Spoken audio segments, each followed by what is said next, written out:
तो भोजपुरी में पहली बार क्या गाया आपने? विनय बिहारी जी का नाम मुझे लेना पड़ेगा क्योंकि बात कहीं और चली जाएगी।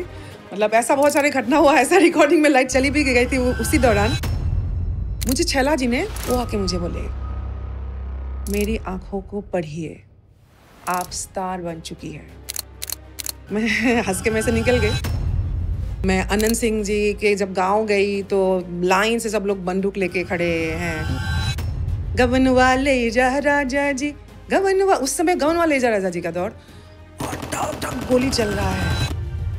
2018 में आपने शायद बीजेपी ज्वाइन किया था। लड़की थी, उसके रूम पे विधायक जी के जो भाई साहब है वो बार बार डांसर्स के रूम के और उनको परेशान कर रहे थे। एक गाड़ी में बिठा के ऐसे भागे हम लोग, हम किसी ने भगाया वहां से, उस जगह से। हुआ है ऐसे बहुत सारी कहानी है। जीवन है एक दर्द का सागर, हर कोई डूबा जाए, हर कोई डूबा जाए, चारों तरफ तूफान है, इंसान कैसे बाहर आए, कैसे बाहर आए। नमस्ते, स्वागत है आपका हमारे इस YouTube चैनल में। मैं हूं आपके साथ राहुल पांडे और आज हमारे साथ बातचीत करने के लिए एक बेहद खास मेहमान मौजूद हैं। मेहमान जितनी खास है उनका परिचय भी उतना ही खास है और उनकी जर्नी वो उससे भी ज़्यादा खास है। तो स्वागत कीजिए नेता, अभिनेता और सुप्रसिद्ध गायक कल्पना पटवारी जी का। नमस्ते। नमस्ते। मैं सबसे पहला सवाल कल्पना जी यही है कि असम में पैदा हुई एक लड़की और भोजपुरी संगीत को अपनाती हैं और उससे भी ज़्यादा दिलचस्प है कि जो वहाँ की जो जनता है उनको उससे भी ज़्यादा अपनाती है। ये जर्नी कैसी है, इसको कैसे देखती हैं आप? ये जर्नी अपने आप में मैं सामान्य नज़र से नहीं देखती हूँ, क्योंकि this is not normal actually. कि नॉर्मली जैसे अलग अलग बोलियों में गाना, जैसे हमारे खासकर बॉलीवुड में, हिंदी फिल्म इंडस्ट्री से भी, चाहे श्रेया घोषाल जी हो, उदित नारायण जी हो, खुद लता जी या आशा जी, हर किसी ने अलग अलग रीजनल फिल्म्स में गाए ही हैं। बट एक फिल्म का एक गीत को गा के निभा जाना और एक क्षेत्र की माटी का परिचय होना, दोनों में जमीन आसमान का फर्क है। और मैं समझती हूँ कि I am the chosen one, कि पता नहीं क्यों, या डेस्टिनी को अगर आप मानते हैं, शायद कुछ ऐसा कार्य रहा होगा पूर्वांचल की धरती में, जहाँ भोजपुरी बोली जाती है। उस संस्कृति को क्या बोलूँ, मैं खुद भी रंगी, या फिर उस संस्कृति में ऐसा क्या क्या रह गया जो और आगे ले जाने की आवश्यकता है, जिस तरह से भी आप देखना चाहते हैं। बट मैं समझती हूँ कि यूनिटी इन डाइवर्सिटी जो कहा जाता है हमारे देश के लिए, कि अनेकता में एकता वाली बात जो कही जाती है, उसको सांस्कृतिक रूप में थोड़ा बहुत कल्पना निभा जाती है। क्योंकि असमिया जो बोली है, भाषा है आसाम के, और भोजपुरी जो है थोड़ा बहुत हिंदी के आसपास है।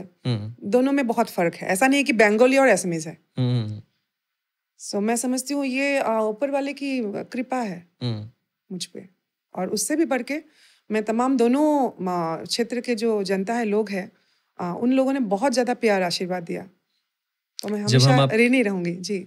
जब हम आपके भोजपुरी गीत सुनते हैं तो एक तो जो आप असम में पैदा हुई और आपकी जो जुबान है वो बिल्कुल असामिया जुबान है, लेकिन भोजपुरी जब आपके गीत सुनते हैं तो जो कलिष्ठ और जो शब्द जो वहाँ के लोग जो उच्चारण करते हैं, उससे सामान्य लोग भी उच्चारण करने में थोड़ा सा वो ठीक से उच्चारण नहीं कर पाए, और एक असामिया लड़की और उसको इतने अच्छे से उच्चारण करती है, इतने अच्छे से उसको पिरोती है कि वहाँ के लोग उससे कनेक्ट कर जाते हैं। इसके पीछे के क्या कारण रहे, कैसे किया आपने? ये मुझे एकदम पता नहीं है, क्योंकि ये आप देवरिया से हैं, तो वहाँ भी बहुत चाव से भोजपुरी बोलल जाला और इतना मीठ भाषा बा भोजपुरी।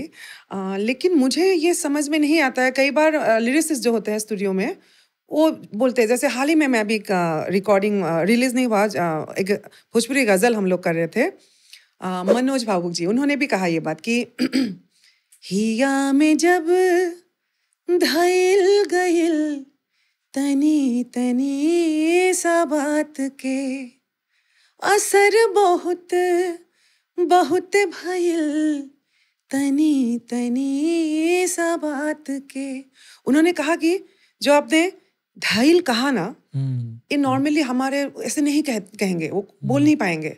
आपने जिस तरह से धइल को, अभी मैं समझ ही नहीं पाती हूँ मैंने क्या बोला क्या नहीं बोला, वो असर कहाँ जाके हुआ, वो टेक्निकली मैं समझ नहीं पाती हूँ।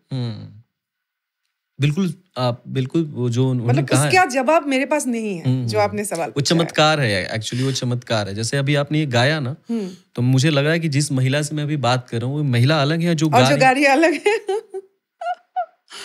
राइट तो बात एक्चुअली मुझे करना ही नहीं चाहिए, शायद मुझे सिर्फ गाना चाहिए आई थिंक।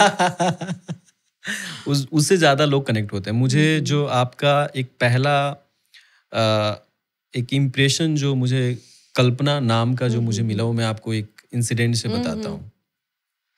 एक चौराहा है तिमुहानी जिसको बोलते हैं, जहाँ से 3 रास्ते इधर से तिनियाली बोलते हैं असम में। अच्छा, वहाँ पर मुझे याद नहीं है वो साल कौन सा रहा होगा, मुझे लगता है कि 2002, 2003, 2004 की बात है। तिमुहानी है, वहाँ पे ना एक चाय की दुकान है और रोड से सटी हुई दुकान है।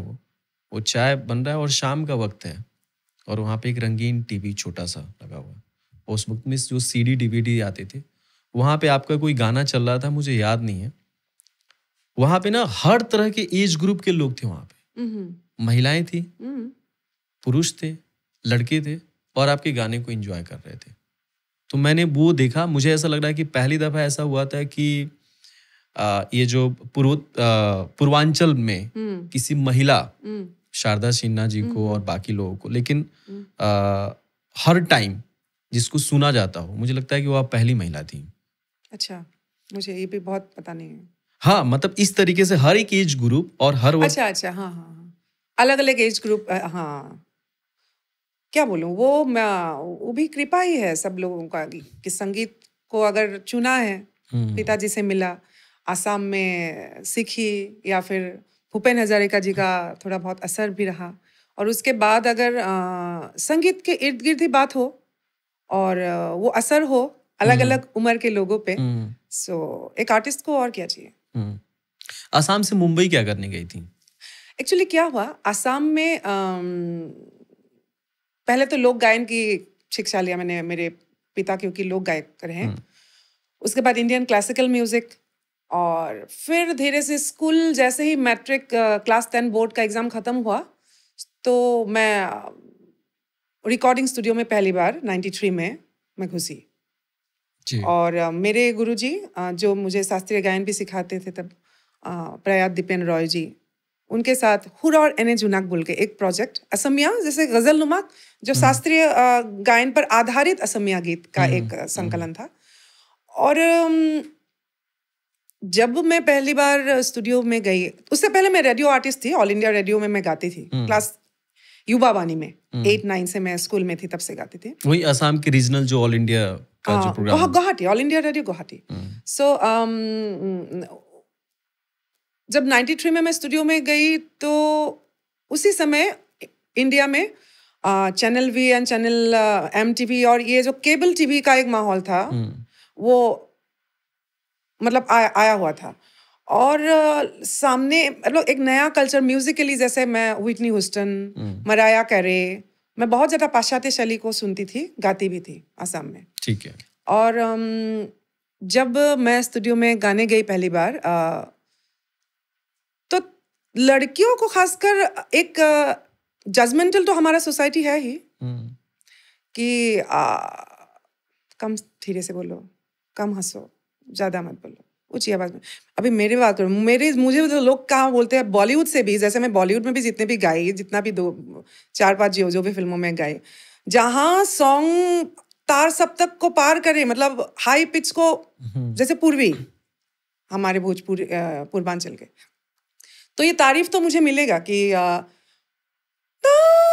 वहां से शुरू होगा, तो वो उसमें वाहवाही मुझे मिल जाएगा। लेकिन ऐसा कैसे हो सकता है कि मेरा सुर ऊपर तो जब जाता है तो बोल्ड आवाज में जाता है, लेकिन फिर आप पर्सनल लाइफ में मुझे उम्मीद करो कि चुप रहो, धीरे से बोलिए, मीठा बोलिए। ये दोनों मतलब मेरा पर्सनैलिटी अचानक से डिफरेंस कैसे हो सकता है? बात को समझ में आ रहा है मैं क्या बोल रही हूँ? मतलब मैं जब गा रही हूँ कि कोई बोल्ड सॉन्ग है, कल्पना जी आपको ही गाना पड़ेगा, दूसरे ये स्केल में नहीं पहुंच पाएंगे, तो मतलब मेरा एक ये चाहिए ना बोल्डनेस, जो झांसी की रानी वाली जो बात है वो मेरे कंठ में गाने में आपको चाहिए। लेकिन अभी इस गाने से पहले तो मैं स्टूडियो में आऊंगी ना, घुसूंगी, बात करूंगी, मिलूंगी, आपने कोई जजमेंट दिया तो मैं भी उसका जवाब दूंगी, रिएक्शन दूंगी उसमें। लेकिन आप उम्मीद कर रहे हैं आप तार सप्तक को गाने में छुइए, लेकिन बोलते वक्त आप मीठा, जिसको बोला जाता है चुप, मतलब आप लड़की है, आप औरत है, चुप बोलिए। तो ये एक जजमेंट था, उस वो पॉजिटिव है negative I don't know, but मैं जब स्टूडियो में गई 93 में, सो मुझे बोला कि यू आर ट्रेसी चैपमैन। तो वो ये ट्रेसी चैपमैन कौन है, हमने कभी जिंदगी में सुना है, कौन है? मतलब मैं जस्ट क्लास 10 में थी, मतलब मैट्रिक बोर्ड एग्जाम दिया था। सो मैंने जब पता करने की कोशिश की, एक ऐसी आवाज जो मर्द जैसी आवाज, नो हो ये टोन में गाने वाली कोई आवाज है। सो मुझे लगा मुझे ट्रेसी चैपमैन क्यों बोला, तो मतलब एक होता है ना, आप अभी भी स्कूल के ये में कॉलेज होता है ना कि किसके साथ कंपेयर किया, जानने की इच्छा है। सो लेकिन नहीं, पता लगा कि बोल्ड आवाज है। तो बोला बाद में धीरे धीरे कि कल्पना, आसाम में जो है ना पहाड़ी इलाका है, बिहू होता है यहाँ पे, मीठी आवाज मतलब पतली आवाज, उस समय की बात है, ये लता जी की एरा की बात है। मीठी आवाज का जो कॉन्सेप्ट है, मतलब आपकी आवाज अगर पतली है तो वो मीठी मीठी है, ठीक है। सो मेरा तो मीठी आवाज है ही नहीं, भारी भरकम आवाज है। तो कल्पना, यहाँ पे कुछ होगा नहीं आपका, मतलब आपको मुंबई जाना चाहिए। अच्छा, हाँ, तो ये मतलब डाल दिया गया, मुंबई जाना चाहिए। सो तब से फिर सपना एक जहन में आया कि लगा कि हाँ, मुंबई पहुंचना जरूरी है, मुंबई मुझे जाना पड़ेगा। तो यही करते करते फिर परवेज और माय हस्बैंड, परवेज जी और मैं, फिर हम लोग बचपन से ही फ्रेंड्स भी रहे, प्यार भी हुआ, फिर शादी भी हुआ। मेरे लाइफ को भी मैनेज करते हैं, मेरे कार्य को भी वो एक तरह से मोटिवेटर है, सब कुछ वही है। सो फिर ये धीरे धीरे बात जब स्टूडियो में परवेज जी जाने लगे, तो परवेज जी को भी बोला गया कि इनको लेके जाने का जिम्मेदारी आपकी है, मुंबई पहुंचना। तो वही क्या, एक दिन अचानक से हम लोग दादर एक्सप्रेस में बैठे, स्लीपर क्लास में, एक टिकट कंफर्म हुआ था, एक टिकट नहीं हुआ था, दोनों मिलजुल के गए, मुंबई पहुंचते हैं 2001 में। ठीक है। 2001 में आप मुंबई पहुंचते हैं। तो मुंबई के जो स्ट्रगल रहे उस पे तो हम लोग आएंगे। वहां से बताइए कि मुंबई से रास्ता भोजपुरी संगीत की तरफ कैसे बढ़ा? ट्रेन मुड़ गया उधर। अचानक से भोजपुरी में नहीं हुआ। फर्स्ट ईयर जब गए, क्योंकि आसाम में मेरा तब तक नाम हो चुका था, बट इंटरेस्टिंगली आसाम से एग्जिट मैंने तब किया जब मैं चरहान पे ही थी। ऐसा नहीं कि उधर कुछ नहीं हुआ इसलिए इधर गए, ऐसा नहीं था। बट देन वहाँ जीरो से फिर स्टार्ट करना, परवेज जी को भी जीरो से वापस स्टार्ट करना पड़ा। वो सेल्स एंड मार्केटिंग में थे, डाबर में कार्यरत थे तब। अच्छा। बट उनको गुवाहाटी में, एंड देन आप मुंबई पहुंचे तो आपको वो एक्सपीरियंस काउंट नहीं करता है। सो हमारा दोनों का फिर वापस से जैसे कोरस गाना, एक कहीं मौका मिल जाए, और वो कैसेट का एरा था, कैसेट चलता था तब। सो मेरा डेमो सुन लीजिए, मुझे सुन लीजिए, थोड़ा सा ये थोड़ा सा करना पड़ा। But then beggars can't be choosers ना, कि आप मैं ये गाऊंगी ये नहीं गाऊंगी, ये जहन में नहीं था। मैंने बोला ना, स्लीपर क्लास में जब हम लोग संघर्ष को अगर फाइनेंशियली देखा जाए तो ये नहीं था कि मैं ये गाऊंगी ये नहीं गाऊंगी, मेरे जहन में वो सब कुछ भी नहीं था। मुझे था कि मुझे मौका चाहिए। ठीक है। तो पहला मौका इंग्लिश, वेस्टर्न गाती थी तब, तो इंग्लिश एडवर्टाइजिंग वर्ल्ड में मुझे मिला पहला मौका। मुझे इंग्लिश रिमिक्सेस का समय था, मैं इंग्लिश गाई एडवर्टाइजिंग में, एडवर्टाइजमेंट में जो बैकिंग वोकल्स होता है वो किया, कोरस में किसी ने बोला है वो गाई, असमिया गाना है गाई, राजस्थानी खाटू श्याम का भजन मिला वो गाई, पंजाबी गाई, ओडिया में पूरा लक्ष्मी पुराण मैंने अंग्रेजी में लिख के पूरा लक्ष्मी पुराण गा दिया। तो शुरू तो तब से हो रहा था कि इंडिया जो है, भारतवर्ष जो है, तो वो जो अलग अलग बोली का अलग अलग साउंड है, जैसे ओडिया में हड़ा है, असमिया में नहीं है, रा और ला एक साथ आता है। तो ये जो उच्चारण को सीखने की जो एक इंटरेस्टिंग लग रहा था मुझे, क्योंकि मैं भाषा लिटरेचर की स्टूडेंट रही थी। जब मैं जब पढ़ाई किया लिटरेचर में किया, सो ये बहुत इंटरेस्टिंग था कि उच्चारण अलग अलग जो एक बोली में एक भाषा में अलग अलग होता है, और ऐसे होते होते बाकी सब बोलियों ने मुझे शायद वो एक्सेप्टेंस नहीं मिला मुझे, और जब जिस दिन मैं भोजपुरी गाई वो रातों रात एक्सेप्ट हुआ, या डेस्टिनी बोलिए, लेकिन उससे पहले मैं बहुत 5-6 अलग अलग बोली में गा चुकी थी। हाँ, राजस्थानी बताया आपने, पंजाबी आपने बताया, ओडिया बहुत कुछ गा चुकी थी। तो भोजपुरी में पहली बार क्या गाया आपने? भोजपुरी में जो पहला गीत में जो गाई थी वो तब बहुत प्रसिद्ध थे छैला बिहारी जी, और विनय बिहारी जी का नाम मुझे लेना पड़ेगा क्योंकि वही एक तरह से जो भी मैं गा रही थी, तो विनय बिहारी की मार्गदर्शन में, या फिर उनको आप वो तो लिरिसिस्ट रहे ही हैं, लेकिन क्या गाना है क्या नहीं गाना है सब कुछ विनय बिहारी जी, और संगीतकार राजेश गुप्ता जी। तो भोजपुरी में मैं पहले होली गाई, होली गीत गाए, उसके बाद बोलबम के गीत गाए, और उसके बाद लगातार ए गणेश के पापा आया उसी समय में। उस गीत से एक्चुअली प्रसिद्धि मिलने की जहां तक बात है। अब जैसे इसके साथ ही हम ये जरूर जानना चाहेंगे कि भोजपुरी में आपने पहली बार जो गाया वो क्या गाया था, जो कि आपने कहा कि रातों रात प्रसिद्धि जो मिली, पहली दफा आप क्या गाया भोजपुरी में? सपना अवस्थी जी को मतलब दिया गया था वो गीत, लेकिन बाद में वो मैं जब डेमो गाने गई थी तो ऐसे गा के सुनाइए बोल के माइक में मुझे जब ऐसे खड़ा किया गया, तो वो मतलब मैं उसको एडेप्ट कर पाऊंगी कि नहीं, वो देखने के लिए उन लोगों ने खड़ा किया। सो वो गीत गाई थी, अरे पूरा बोरिया रंग खेले जाई है मत रे ना नदी, पूरा बोरिया बाटे बभन टोलिया हो छोड़ा, ऐसा होली गीत था। बट आई थिंक शाब्दिक रूप से आज मैं अगर देखूं समझ पाने के बाद a little cheap kind of lyrics.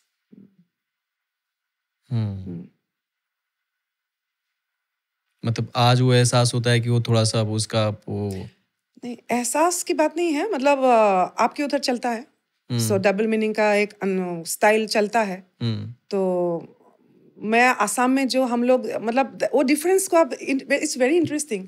जहाँ मैंने बोला कि मैं बहुत अलग अलग जगह में गाई, जैसे नेल्सन मंडेला के ऊपर एक गीत, आसाम में तब बहुत इंटरनेट का समय नहीं था, लेकिन भूपेन हजारिका जी एक ऐसे शख्सियत रहे जिन्होंने एक गीत रचना किया, जिंदाबाद मंडेला मंडेला जिंदाबाद, 27 বছর आरु 7টা महर अपार कारागार भांगिला।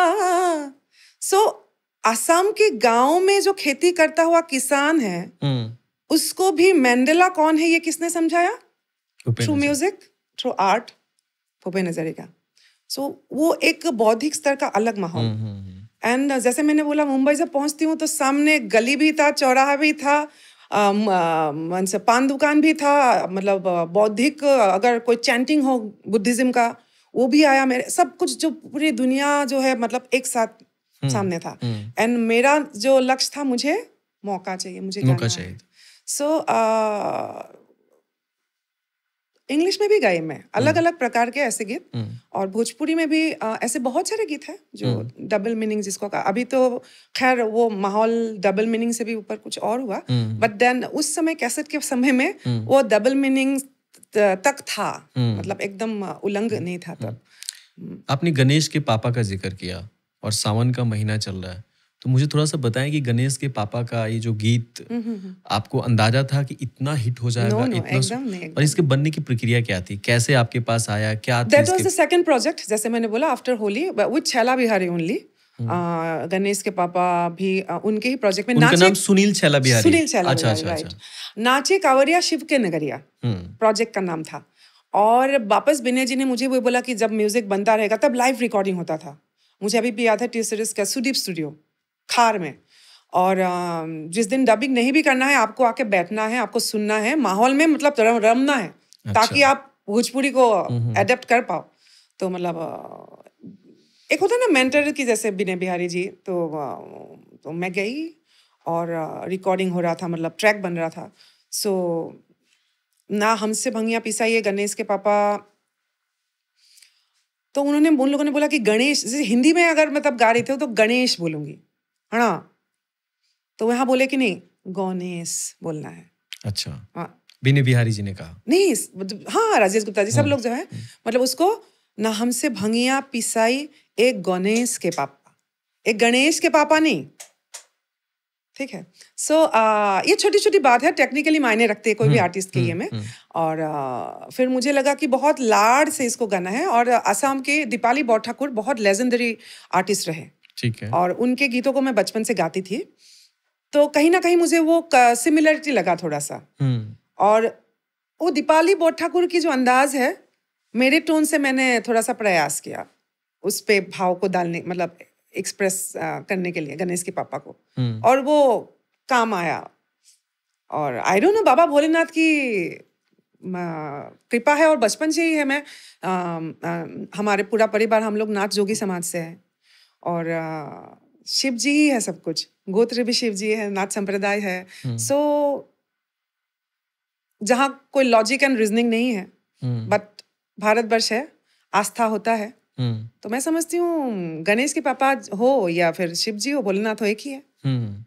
उनका आशीर्वाद देने का तरीका शायद यही रहा होगा। तो इस ऑडियो रिकॉर्डिंग्स में भी टेक्स होते हैं? कितने टेक्स हुए? कौन सा स्टूडियो था? कहाँ पे आप? सुदीप स्टूडियो। अच्छा, सुदीप स्टूडियो था, और बहुत ही बड़ा सा हॉल था तब उस समय। मतलब अभी जैसे छोटे छोटे स्टूडियो हो गए ना जी, तब बहुत बड़ा स्टूडियो था वो। और मुझे इतना बड़ा स्टूडियो था कि मुझे डर लगता था, अचानक अगर लाइट चली जाएगी तो मुझे डर लगेगा। तो किसी को नीचे से, मतलब जो होता है ना केयर टेकर, उनको मैं पास में बिठा के रखती। तो इतने पुरुषों के बीच में आप ही एक महिला होती थी क्या? हाँ, क्यों? नहीं, मैं पूछ रहा हूँ, मैं जानना चाहता हूँ कि हाँ, उसमें तो ऑल, जैसे आज भी मैं एक ही महिला हूँ इस रूम में, अभी तो सब लोग पुरुष ही है। तो डिफरेंस यही है कि वो 25 साल पहले की बात है। और मैं अभी भी, मतलब मुझे बहुत थोड़ा सा जैसे भूत और ये सब, अभी मतलब मुझे बहुत मतलब ऐसा लगता है कोई है, मतलब अंधेरा से डर लगता है मुझे, मैं एकदम अंधेरा करके सो भी नहीं पाती हूँ। सो इतना बड़ा हॉल, और अचानक लाइट चली जाती है, तो मैं किसी को ऐसे, अभी भी याद है वो, मैं रखती थी ऐसे, बैठा रहता था बेचारा। और तो बात कहीं और चली जाएगी, मतलब ऐसा बहुत सारे घटना हुआ, ऐसा रिकॉर्डिंग में लाइट चली भी गई थी उसी दौरान। और एक दिन में अंधेरा में, किसी को पता नहीं रिकॉर्डिंग हो रहा है, सब लोग उस रूम में है, डबिंग रूम में, मैं रिकॉर्डिंग रूम में अंदर, लाइट चली गई, वो लोग भूल गए कि मैं अंदर हूँ, और मैं ऐसे वॉल को ऐसे ऐसे पकड़ते पकड़ते, फिर जब लाइट आया मैं उस कोने में थी, जैसे रास्ता इधर है ना, मैं उस कोने में थी। मतलब मुझे बहुत डर लगता था उस सुदीप स्टूडियो में। और टेक रिटेक तो होता था, क्योंकि लाइव हम लोग जैसे आज जैसे होता है ना कि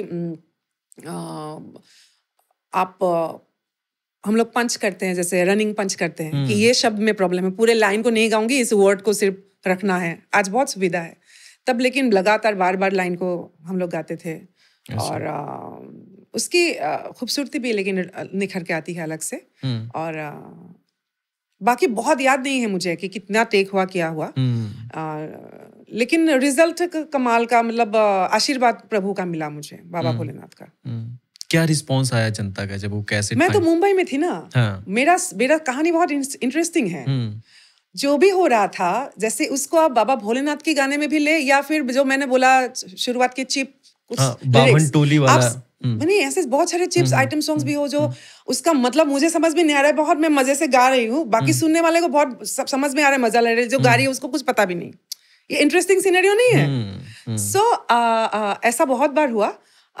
लेकिन मुझे छैला जी ने जब फिर हे बाग वाली मैया के रिकॉर्डिंग के समय, देवी गीत के रिकॉर्डिंग के समय, वो आके मुझे बोले, मेरी आंखों को पढ़िए, आप स्टार बन चुकी है। मैं हंस के में से निकल गई। मतलब मेरा हमेशा ना इंटरेस्ट अभी भी, मतलब कार्य पे होता है ज्यादा फोकस। मतलब जो पास्ट है वो गया, आगे क्या करना है, मेरा मतलब ऐसा थोड़ा सा है नेचर। सो उन्होंने बोला कि बहुत तारीफ किया, हंस के में निकल गए। नहीं, आप समझ नहीं रही है कल्पना जी, आप स्टार बन चुकी है। गणेश के पापा के बाद वो कर रहे थे। और वो समय मुझे याद है, छैला जी ने मुझे ऐसा कहा था। और क्योंकि रिकॉर्डिंग सब बॉम्बे से हो रहा था, उसका असर यूपी बिहार में हो रहा था, तो मुझे प्रैक्टिकली ये पता नहीं था यूपी बिहार में असर क्या हो रहा है। और एक्चुअली आर्टिस्ट को पता शायद होना चाहिए कि आई थिंक नहीं हो तो ज्यादा अच्छा है, कि आप में अहम नहीं आए, घमंड नहीं आए, आप लगातार संगीत में रमे रहिए। तो नहीं पता होना भी एक बहुत बुरी बात नहीं थी।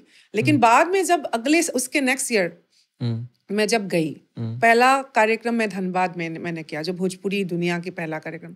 तो जब गाड़ी के मैं जिस गाड़ी में बैठी हूँ, सब चारों तरफ से लोग धक्के, मतलब गाड़ी ऐसे हिल रहा है, तब मुझे लगा वो कितना एक खूबसूरत एहसास है कोई भी लड़की के लिए जो आसाम की छोटी सी एक जगह से आती है कि मैं जो बनने आई थी, शायद मैं खास हूँ। ये एहसास वो लोग करा रहे थे और वो मोमेंट बहुत ही कमाल का मोमेंट था। मतलब आपको ये एहसास होना कि लड़कियों के लिए मायने रखता है ये, जब आप बहुत संघर्ष करके आगे आते हो ना, तो कि मैं खास हूँ, मेरा भी इम्पोर्टेंस है। सो मुझे अभी भी याद है जब लोग मतलब मारपीट हो जाना, पुलिस लेके जाना और फिर कोई नीचे गिर रहा है, मतलब जो फिल्मों में करते हुए भी देखते, वो मेरे साथ सामने हो रहा था उस वक्त। वो सब धनबाद वो जगह थी, धनबाद, फिर पटना, फिर मऊ, बोकारो में मुझे 1.5-2 लाख की भीड़, मुझे कुछ नहीं दिखा रहा, मतलब सबका मुंदी दिख रहा है बाहर तक, मतलब बसेस भर भर के जो लोग सुनने आ रहे थे, देखने आ रहे थे। सो ये सब मोमेंट्स में के लिए मैं बहुत ज़्यादा थैंकफुल हूँ, बहुत ज़्यादा। बहुत ही अच्छा। मुझे बताइए, अभी आपने कहा कि मैं तो एकदम संगीत में रमी हुई थी और मुझे लगता है कि एक जो वोकालिस्ट है उसका तो यही काम है कि संगीत में अपना रमे रहे। मुझे एहसास भी नहीं हो रहा था कि यहाँ पे क्या हो रहा है, बिहार, यूपी में, झारखंड में क्या हो रहा है। तो क्या ऐसा था क्या कि ये जो लोग जो भी गीतकार थे या जो भी कंपनियां थी जो आपको ये गीत गवा रही थी, तो क्या कुछ मतलब वो लोग जान कर भी वो अनजान थे और आपका क्या इस्तेमाल किया जा रहा था क्या आपकी गायकी का? नहीं, ऐसा तो मैंने कुछ नहीं बोला। नहीं, मतलब आपने ये बात इशारा किया कि शायद मुझे जानना चाहिए था कि क्या हो रहा है। नहीं, ऐसा नहीं, ये एक यात्रा है। देखिए, उस तरह से अगर पीछे मुड़ के देखेंगे पूरी जिंदगी में, ऐसा कौन इंसान है, ये एक सेम बात है कि लास्ट मोमेंट में मैं अपने पिता के जो पिता मृत्यु सज्जा में है, लास्ट मोमेंट में अगर मैं ट्रेन में बैठी हूँ और मुझे ये अफसोस रह गया कि मैं पिता को जल नहीं दे पाई, वो एहसास पीछे मुड़ के जब जिंदगी में एक मेरे बहुत खूबसूरत गाना है, युक्ता मुखर्जी ने, मिस वर्ल्ड, उन्होंने एक्ट किया था। इसका शब्द को ध्यान दीजिएगा।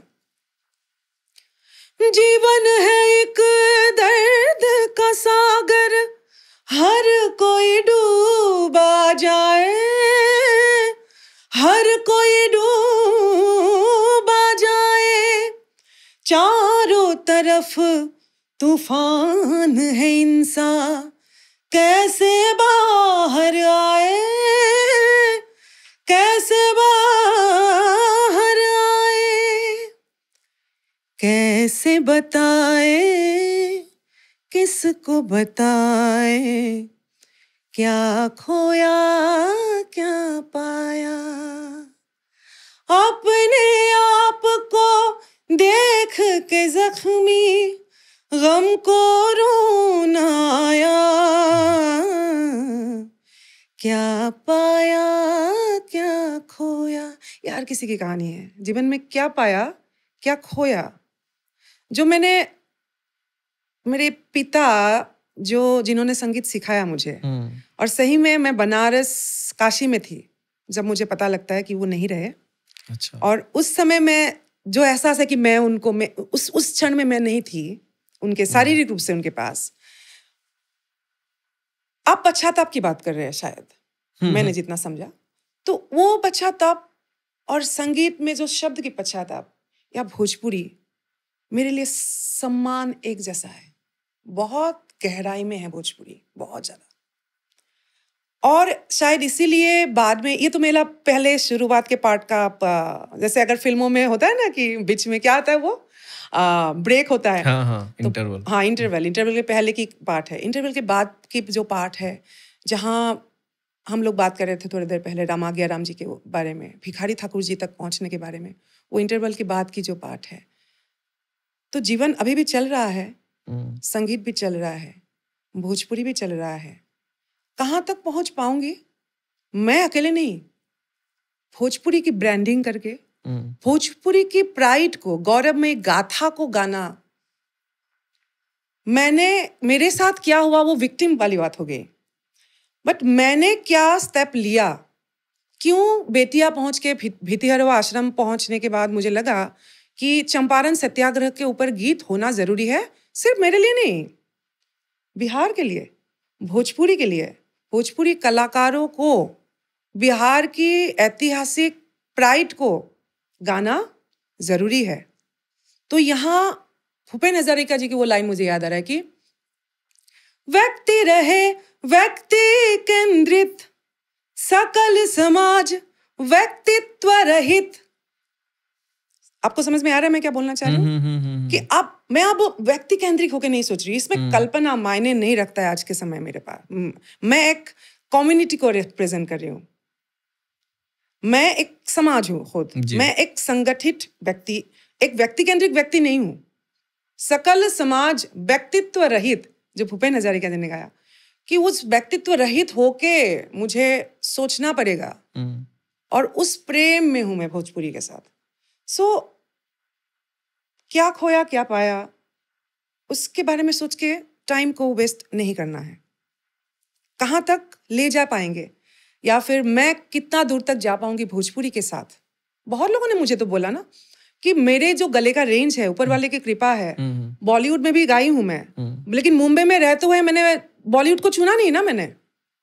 आप अगर लगे रहोगे, सक्सेस आपको कहीं भी मिल जाएगा जी। ठीक है। तो गंदी बात बहुत प्रसिद्ध गीत है, गंदी बात आर राजकुमार का, आइला रे आइला, ये मिक्का सिंह एंड हमारे दलेर पाजी, दलेर मेहंदी जी, देन बेगम जान में मैं जब गाई विद्या बालन जी के लिए, तब तक मेरा लक्ष्य अलग हो चुका था कि बॉलीवुड के पीछे मैं चमक जाऊंगी, मेरा नाम हो जाएगा। लेकिन एक जो दबा कुचला बदनाम वर्ग है, वर्ग नहीं बोलूंगी, सॉरी, भोजपुरी, जिसको हेय दृष्टि से देखा जाता है संगीत की, जहां तक संगीत क्या पॉलिटिक्स, आज तो भी तो पारस हॉस्पिटल में मर्डर हो गया है।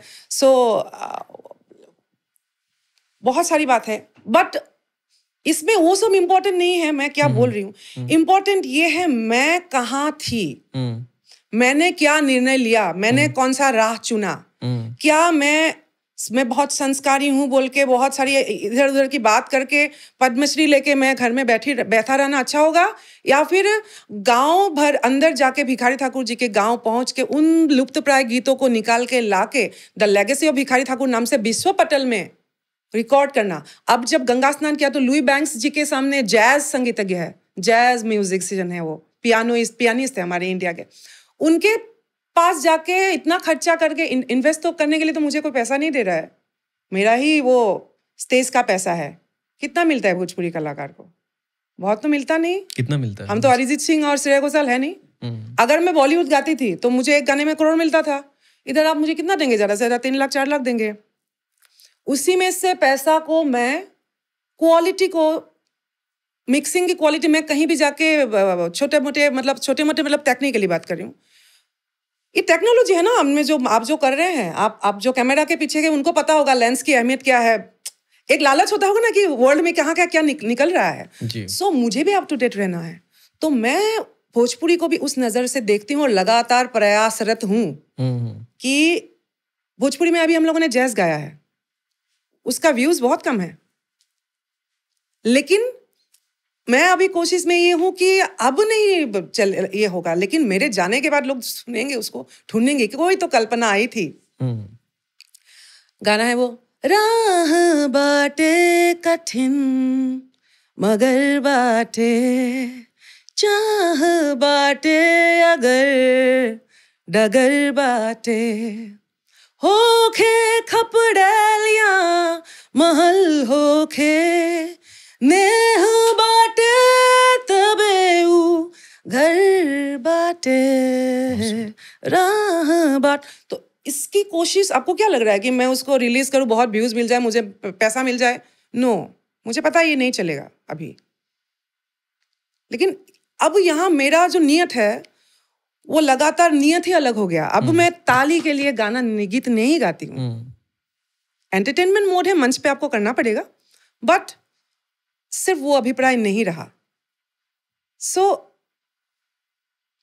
इस यात्रा में, घर आंगन में, भोजपुरी में घुसते वक्त कहाँ कांटा था, कहाँ फूल है। मैं दोनों को समान प्रेम और सम्मान देती हूँ। बहुत ही अच्छा। कल्पना जी, ये जो आपका सिंगिंग जो स्टाइल है, जो कि आप हाई पिच पर गाती हैं और बहुत ही ज़्यादा उसको सराहा जाता है, बहुत ज़्यादा उसको पसंद किया जाता है। ये आपको पहली दफ़ा आपकी सिंगिंग को किसने एक सराहना की, और कब आपको पहली दफ़ा ऐसा लगा कि ये जो मेरा जो स्टाइल है, इसको किसी ने रिकॉग्नाइज़ किया है? मेरे पिताजी, महज जब अच्छा, मैं साढ़े विपिन तीन, पटवारी विपिन जी। पटवारी जी, और मेरे पिताजी ने पहली बार मैं उनके मंच पे मैं चाइल्ड आर्टिस्ट की तरह उनके मंच पे, मैं 4 साल की उम्र में मंच पे थी उनके साथ। मंच उनका था एक्चुअली, मैं बस मुझे एक ऐसे स्टूल पे खड़े कर देते थे, अच्छा। लोगों को दिखाई नहीं देती थी, मतलब छोटी थी, और उनके साथ लोकगीत गाती थी। कामरूप, कामाख्या जो कामरूप जिला है, और कामरूपी लोकगीत, अलग अलग लोकगीत उन्होंने सिखाया, वो सब मैं गाती थी। और मुझे ये देने वाले कि आपकी गले में बात है, मुझे म्यूजिक में इंटरेस्ट नहीं था एकदम जब छोटी थी मैं। बहुत होता है ना लड़कियों को आईना के सामने जाके स्टाइल करना एंड डांस करना, वो सब ज़्यादा पसंद था। बट मेरे पिता ने वो देखा कि गले में कुछ खास बात है, उनको लगा, और फिर उन्होंने आगे बढ़ाया। भोजपुरी अगर गीतकारों की मैं बात करूं, तो इनके साथ काम करने का आपका एक्सपीरियंस कैसा था? अलग अलग एक्सपीरियंस है। जैसे कि देखिए, मैं एक साथ अलग अलग दुनिया में हूँ। एक है बाजार, बाजार मतलब इंडस्ट्री, जहाँ आप उसमें भी आपको अलग अलग अच्छे अच्छे गीत भी बहुत मिले। जैसे मुझे हाल फिलहाल की खासकर फिल्मों में जो गाई मैं, बाबा दिहले टेकवा सेहुरे हम ते जबो, सेहुरे हम ते जबो, बलम कैसे ते जब रे छोटी नो नदी, हमार जिया डोले रे छोटी नो नदी। ये जब शब्द लिखा पिरोया प्यारेलाल जी ने, कभी प्यारेलाल जी ने, तो सीनियर है वो लोग, और बहुत अच्छा लगा। या फिर बहुत सारे रोमांटिक सॉन्ग्स, जैसे दबे पाँव आई हाँ नजरिया बचा केवाड़ी के पाला, केवाड़ी के पाला, अगर बंद पई हाँ सिकड़िया बजई हाँ। ये हो, या और तमाम ऐसी खूबसूरत खूबसूरत गीत मैं गाई हूँ। एंड यू नो, जो शुरुआत में बात हम लोगों ने किया था कि अलग अलग चरित्र को गाना, इन अ वे आप माइक के सामने उस मोमेंट में, वो 1 घंटा में मैं भी तो वो चरित्र बन जाती हूँ ना। तो जो मैं नहीं हूँ, वो बनने का एहसास, वो होने का एहसास करा जाता है वो गीत। जो होता है चहकना, अभी जो मेरा एज है, मतलब फिजिकली जो मेरा एज है, वो तो 16-20 साल का चहकने वाला एज नहीं है। बट उस गीत को गाने के समय मैं वो जो चहक जाती हूँ, मैं भी खुश हो जाती हूँ। इन अ वे ना, वो हीलिंग है, वो एनर्जी है, वो आपको खुश कर देता है, और खुशी तो रहना है। सो बहुत हमारी भोजपुरी फिल्मों के जो गीत है, बहुत बहुत अच्छे अच्छे गीत में गाए। मुझे बहुत भोजपुरी के शब्दों का जिस इस्तेमाल किया आपने, केवाड़ी, पल्ला। हाँ। और ये एक ऐसे गाने भी है, मैं बहुत तो समझती भी नहीं थी, जैसे झुमका झुलनिया में एक ऐसा शब्द है कि हाँ, झुमका झुलनिया हार हंसुली नथुनिया चाहे कजरा के धार, तो हर एक मुस्कान हमर सोर हो सिंगार, राजा सोर हो सिंगार। तो इसमें जो हंसुली है, मुझे पता नहीं है क्या है।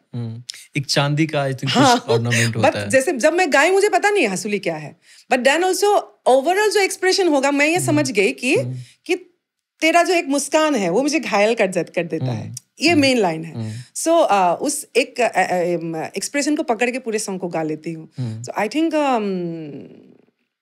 अब तो मैं ये जो याद आ रहा है वो बोल रही हूँ। बाकी शारीरिक रूप से भिखारी ठाकुर जी नहीं मिले मुझे, लेकिन रिकॉर्डिंग के दौरान जब मैं लेगेसी ऑफ भिखारी ठाकुर कर रही थी, या फिर गंगा स्नान जो अभी भी किया, वो पुराना भोजपुरी है, तो उसमें लास्ट पैराग्राफ में उन्होंने लिखा कि तरास बोल के कर लगा कि कहता भिखारी दस भारी बात तरास ए मोर गंगा जी हो, कहो तो भिखारी दासो भारी बात तरासो ए मोरे गंगा जी हो घेरी जो न घड़ी जमगन ए मोरे गंगा जी हो।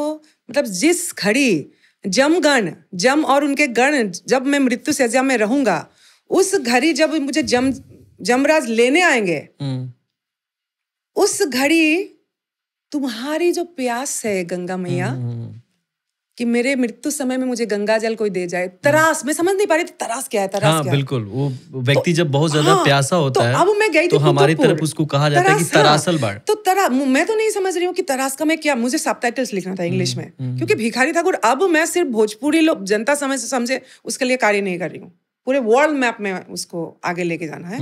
सो मैं इंग्लिश में सबटाइटल्स कर रही थी, तो मैं वही समझ नहीं पाई तरास मतलब क्या। फिर बाद में जब मैं समझी, कुतुबपुर गई मैं, तो वहां के किसी ने बोला कि तरासना मतलब प्यास, और प्यास जब एकदम अंतिम अवस्था पे पहुंचे, वो प्यास क्या होगा। तो अब बोलिए, लिरिसिस्ट, आपका सवाल था लिरिसिस्ट के साथ काम करने का आपका अनुभव कैसा रहा। अब क्या मैं बोलूं, भिखारी ठाकुर जी को गाने के बाद भोजपुरी में मैं और क्या बोलूं, इस सवाल का मैं क्या जवाब दूं आपको। बिल्कुल। तो Bhojpuri is grand and mighty for me, लेकिन बहुत दुख की बात है वहां कुछ लोगों के लिए शायद वो सम्मान में नहीं देखती हूँ अपने बोली के लिए, या फिर भोजपुरी भाषा की बात मैं बहुत कई मंचों से करती हूँ। भोजपुरी भाषा आंदोलन गीत तक रचना कर दिया हम लोगों ने। इस पर हम आएंगे अभी, ये हमारे सवाल में है। तो ये मतलब क्योंकि हमने लिरिक्स के बारे में बोला, लिरिक्स मतलब क्या, साहित्य कहीं ना कहीं। तो वो जो जागरूकता होनी चाहिए लोगों में, वो नहीं है। अभी आपने 3-4 बहुत ही सुंदर भोजपुरी के गीत अभी आपने गुनगुनाए, उसमें जो आपका ना वोकल आपके गीतों में, और आपने सामने लाइव परफॉर्म मतलब उसको गाया, तो जो आवाज है ना, जो उसमें एक संगीत था, शब्दों में एक शब्द ना बहुत ही स्पष्ट सुनाई देते हैं। आजकल के जो भोजपुरी गीत जो सुनने को मिलते हैं, उसमें म्यूजिक काफी हाइप होता है, और मुझे लगता है कि एक साथ जो हमारी समझ है म्यूजिक को लेकर, हमारी बहुत ज्यादा समझ नहीं है, वो आप ही बताएंगी कि सारे सिंगरों का गाना एक साथ भी अगर प्ले कर दिया तो उसमें फर्क नहीं समझ पाएगा आदमी कि कौन कौन गायक है। लेकिन आपकी आवाज को सुनकर कोई पहचान सकता है, शारदा सिन्हा जी की आवाज को सुनकर कोई भी पहचान सकता है कि ये एक गायक कौन है। इसको लेकर आप क्या सोचते हैं, कैसे ये सब सोचने का समय मेरा फोकस उसमें रहता नहीं है। एक्चुअली क्या है, पूरे सिर्फ म्यूजिक की बात नहीं है, ये मोबाइल में अब तो रील्स एंड शॉर्ट्स का समय है ना। पता नहीं कल क्या आए, तो टक टक गया। आपके पास समय है, पहला रील आपने दिया, उसमें जजमेंट करने का भी कोई समय नहीं है। सेकंड आप घुमा रहे हैं, टक टक टक टक टक टक घुमा रहे हैं। तो lots of informations are there, बहुत सारे इंफॉर्मेशंस है, हल्ला है, और इंसान बाहर की ओर खोज रहा है, सक्सेस कहाँ मिले, क्या मिले। मैं ये जो मैं है, वो मैं करते करते मैं भी भूल गया है। तो यात्रा जो है कहीं ना कहीं अकेले होना जरूरी है। अकेले में अपने आप से बात करना इज वेरी इंपॉर्टेंट आज के समय में, और ताकि मैं खो नहीं जाऊं इतनी सारी इंफॉर्मेशन में। तो ये मेरा नेचर है ही नहीं कि मुझे ध्यान ही नहीं है बाहर। अपने दिन से मिलाया भी अभी मुझे जानना चाहिए था ना। परवेज जी को शायद पता हो जाएगा। मुझे बाहर क्या है, कौन है पता, जैसे न्यूज थोड़ा बहुत देखती हूँ तो है, लेकिन वो इन अ वे क्रिएटिव पर्सनैलिटी के लिए वो डेंजरस भी है। इतना पता नहीं होना ही अच्छा है, ताकि आपको जिस लिए भेजा है ऊपर वाले ने, जो कार्य करने के लिए, उसमें फोकस रहे। तो बाहर कौन क्या शोरगुल कर रहे हैं, वो उनका कार्य कर रहे हैं। नहीं, इस पर तो लोग जो भी दर्शक जो होंगे, वो तो जिन्होंने मतलब भोजपुरी क्वीन से जरूर सुनना चाहते हूँ कि आजकल ये भोजपुरी को लेकर क्या सोचती हैं, इनका क्या। सोचने से नहीं होगा ना, सोचने से काम बनेगा, काम करना होगा ना। सोच के फेसबुक में आंदोलन करके बैठने से कोई मतलब तो नहीं है, कार्य करना होगा। और कार्य करने के लिए, जैसे मैंने बोला, चंपारण सत्याग्रह को शूट करने के लिए, रिकॉर्डिंग करने के लिए, मुझे ऑडियो रिकॉर्डिंग के लिए मुंबई जाना होगा, मिक्सिंग कराना होगा, शूट करने के लिए बिहार भितिहरवा आश्रम पहुंचना होगा। या फिर जब मुझे पता लगा कि बिहार में छठ मुसलमान संप्रदाय भी महिलाएं करती है, कितना खूबसूरत ऑब्जर्वेशन है ये।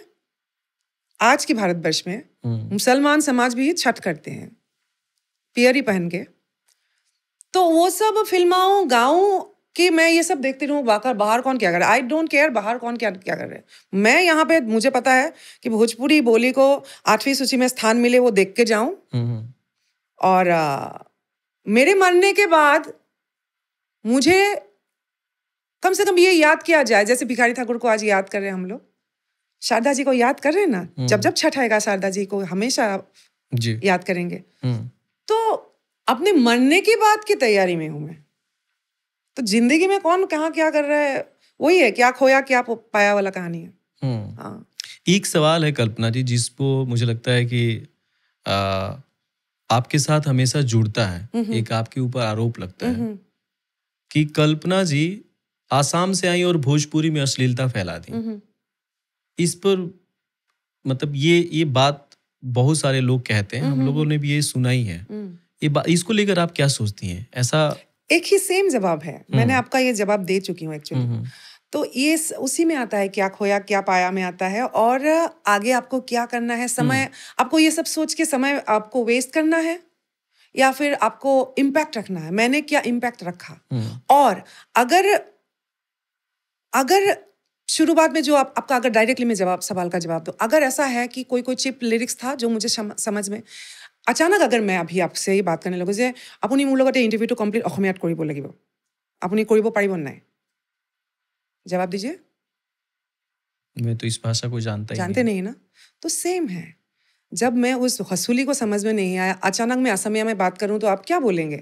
लेकिन आप निभा रहे माइक के सामने, आप सुन के सीख के इंग्लिश में ओरिया में जो मैं बोली लक्ष्मी पुराण गाई, तो वो ओरिया भी मुझे समझ में नहीं आता। डिफरेंस यही था, कोइंसिडेंटली वो लक्ष्मी पुराण था और यहाँ पे शायद होली का कोई गीत ऐसा मिला जो डबल मीनिंग है। सो जैसे आप असमिया में जवाब नहीं दे पाएंगे, बात नहीं कर पाएंगे, मेरे लिए भी वो सिचुएशन था। लेकिन पॉइंट ये है कल्पना जो इंटरवल की बात की, जो हम लोगों ने बात तभी किया था हंसी मजाक में, कि आज कल्पना ने उस यात्रा को धीरे भोजपुरी के साथ महान से महानतम यात्रा की ओर बढ़ रही है। वो आप इनकार नहीं कर सकते, ना मैं इनकार कर सकती हूँ, क्योंकि यूट्यूब में जो आरोप प्रत्यारोप से लेके भिखारी ठाकुर और चंपारण सत्याग्रह या फिर हमारे सौर्य ऊर्जा छठ सब कुछ एक साथ है। तो पॉइंट ये है कि मैं अगर संभल गई, हे भोजपुरी समाज, हे जनता, अभी भी सोनपुर मेला में सरकारीकरण करके, मैं पहले भी अलग अलग इंटरव्यू में बोल चुकी हूँ, लड़कियों को कम कपड़ों में या सिंबॉलिकली नंगा बोल सकते हैं। लाइन से खड़ा होके सोनपुर मेला में लड़कियां रहती है। उसी सोनपुर मेला को हम लोग, मैं भी कल्चरल प्रस्तुतिकरण के लिए मुझे लगता है कि एशिया का सबसे बड़ा उसको पशु मेला है ना। पशु मेला तो है, उसको बरकरार रखिए। आपकी बौद्धिक जो आरोप की बात कर रहे हैं, उनकी बौद्धिक स्तर पशु का जैसा क्यों हो गया है? क्योंकि आपको दिखाई नहीं दे रहा है वो सब। कम से कम जो लीगली नहीं बोलूंगी, जो सरकारी मंच है, कम से कम उन सबको तो बंद कीजिए।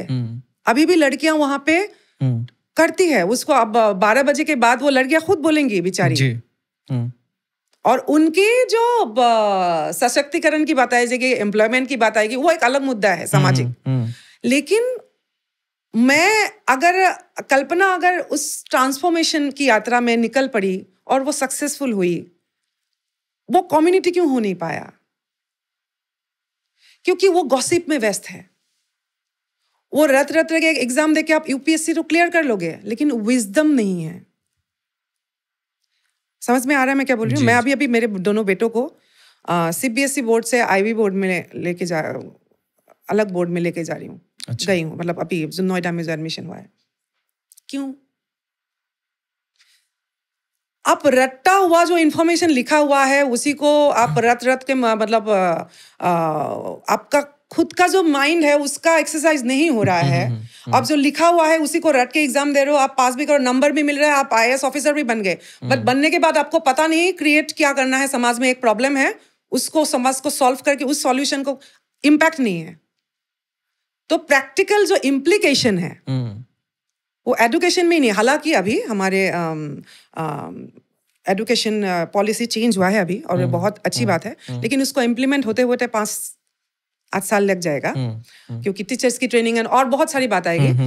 बट पॉइंट ये है कि जो आरोप प्रत्यारोप में बिजी है ना, उनको आई थिंक सोसाइटी की चेंज की इम्प्लीमेंटेशन में ध्यान देना जरूरी है। हाँ, अब थोड़ा सा हम आते हैं पूर्वी, जो आपका पूर्वी लय की तरफ। तो आपने पूर्वी लय में बहुत तरह के गीत गाए हैं, क्या उसकी टेक्निकलिटी और क्या कितना टफ रहा आपके लिए, कैसे उसको अपनाया, उसके बारे में थोड़ा सा पूर्वी के बारे में बताइए हमें।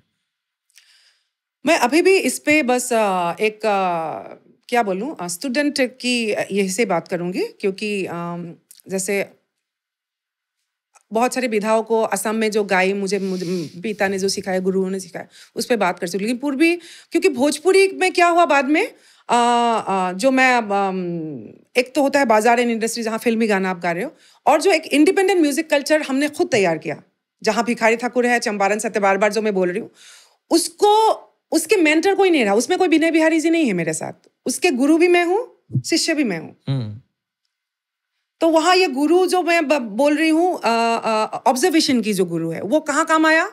वो जो भूपेन हजारिका बचपन से सुनी थी, वो जो असम में पढ़ाई लिखाई करने के लिए माँ ने बहुत सिखाया था कि कलम इंपॉर्टेंट है। हर जन्म बर्थडे में मुझे माँ कलम गिफ्ट करती थी, ये नहीं सिखाई कि एक दूल्हा खोजने जाऊं, शादी करा दूं। मेरी माँ वो नहीं थी, कुछ संघर्ष करके पढ़ी लिखी महिला थी वो, और हर जन्म दिवस पे मुझे कलम देके वो समझाती थी कि ये एक पावर है तुम्हारे लिए, शिक्षा।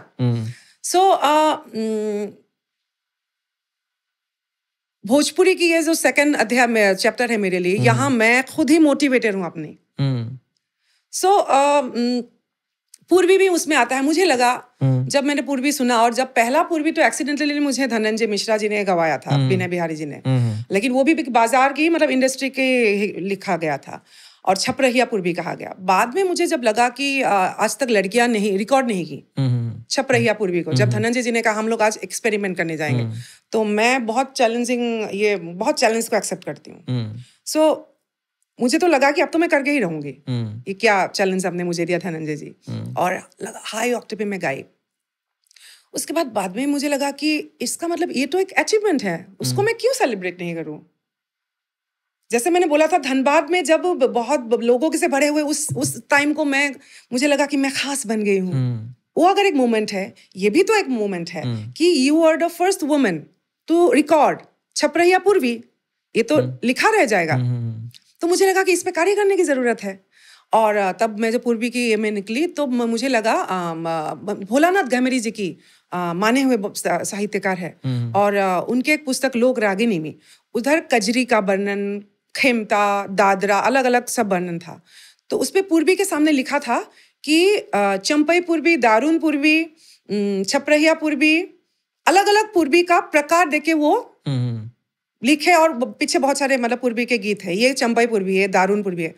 अब मैं क्योंकि एक पढ़ी लिखी ये से आई हूँ, मुझे मतलब इंडियन क्लासिकल म्यूजिक में भी आपको थ्योरी भी देना पड़ता है, सिर्फ गाना नहीं होता है संगीत। सो मुझे ये लगा कि दारुन पूर्वी और चंपई पूर्वी की टेक्निकल डिफरेंस क्या है, होगा ना कि इसको ऐसे गाया जाएगा, इसको ऐसे गाया जाएगा। तो अब तो कोई नहीं है, ये लुप्त हो गया। बहुत जगह में जा के बात करने लगी। इनफैक्ट कुछ लोगों ने फेसबुक में जब मैं ये बात बोली तो मुझे मतलब मेरे पे हंसने लगे वो लोग। अच्छा, कि हमने तो पूर्वी सुना है कि छपरैया पूर्वी क्या है। तो मुझे तो अंदर ही अंदर उन पे हंसी आया कि बोलना नहीं चाहूंगी अभी, मतलब मुझे क्या, मतलब क्योंकि बहुत कुछ मैं बोल इसलिए नहीं सकती ना, वो मुझे पसंद करने वाले लोग भी वही है, और उनमें से 1% लोग भी वही है। सो एक 1% के लिए मैं 99% को अपमान सूचक बात कुछ बोल नहीं सकती। बट उन लोगों ने ऐसा बात कहा, और फिर मैंने भी थोड़ा सा लेजीनेस बोली है, जो भी बोली है उस पर बहुत स्टडी का अभी भी विषय है। और कोई अगर पूर्वी को बहुत अच्छा से स्टडी करना चाहे, रिसर्च करना चाहे, प्लीज करें, क्योंकि वो जो टेक्निकल डिफरेंसेस है वो अगर हम लोग दस्तावेज में रख के जाते ना, तो कल 20 साल बाद 25 साल बाद कोई बच्चा जब आएगा पूर्वी गाने के लिए, उसके लिए वो सहाय होगा। बट ये करने में मैं समर्थ अभी तक तो मैं नहीं हुई, ये टेक्निकल डिफरेंसेस के लिए। बट छपरैया पूर्वी क्या है, वो गाने के लय के हिसाब से वो मुझे आयत्त है, उतना मैं कर रही हूँ। नहीं, इसमें बड़ा कॉन्ट्रडिक्शन है। एक तरफ आप भोजपुरी की तरफ प्यार की बात कर रही हैं, भोजपुरी आपके अंदर है, और आपने कहा कि मैं कफन तक ओढ़ चुकी हूँ भोजपुरी के नाम पर। लेकिन एक तरफ दूसरा है कि भोजपुरी को लेकर आपका है कि मतलब ये समाज नहीं, समाज के बारे में नहीं बोल रही हूँ मैं। रिकॉग्निशन और ये समाज नहीं देता है। समाज ने तो प्यार दिखा ही दिया है। जब एक बूढ़ी औरत आके मुझे लिपट के रोने लगती है, कोई लड़की के कहाँ मैं इमोशन को टच करके बैठी हूँ, कौन। और एक बात सुनिए, हाल फिलहाल की वाकया मैं सुनाती हूँ आपको। ऑपरेशन सिंदूर, हम लोग तो दिल्ली नोएडा में ही हैं, हम लोग तो एकदम मेन जगह पे थे, कब क्या हो जाए।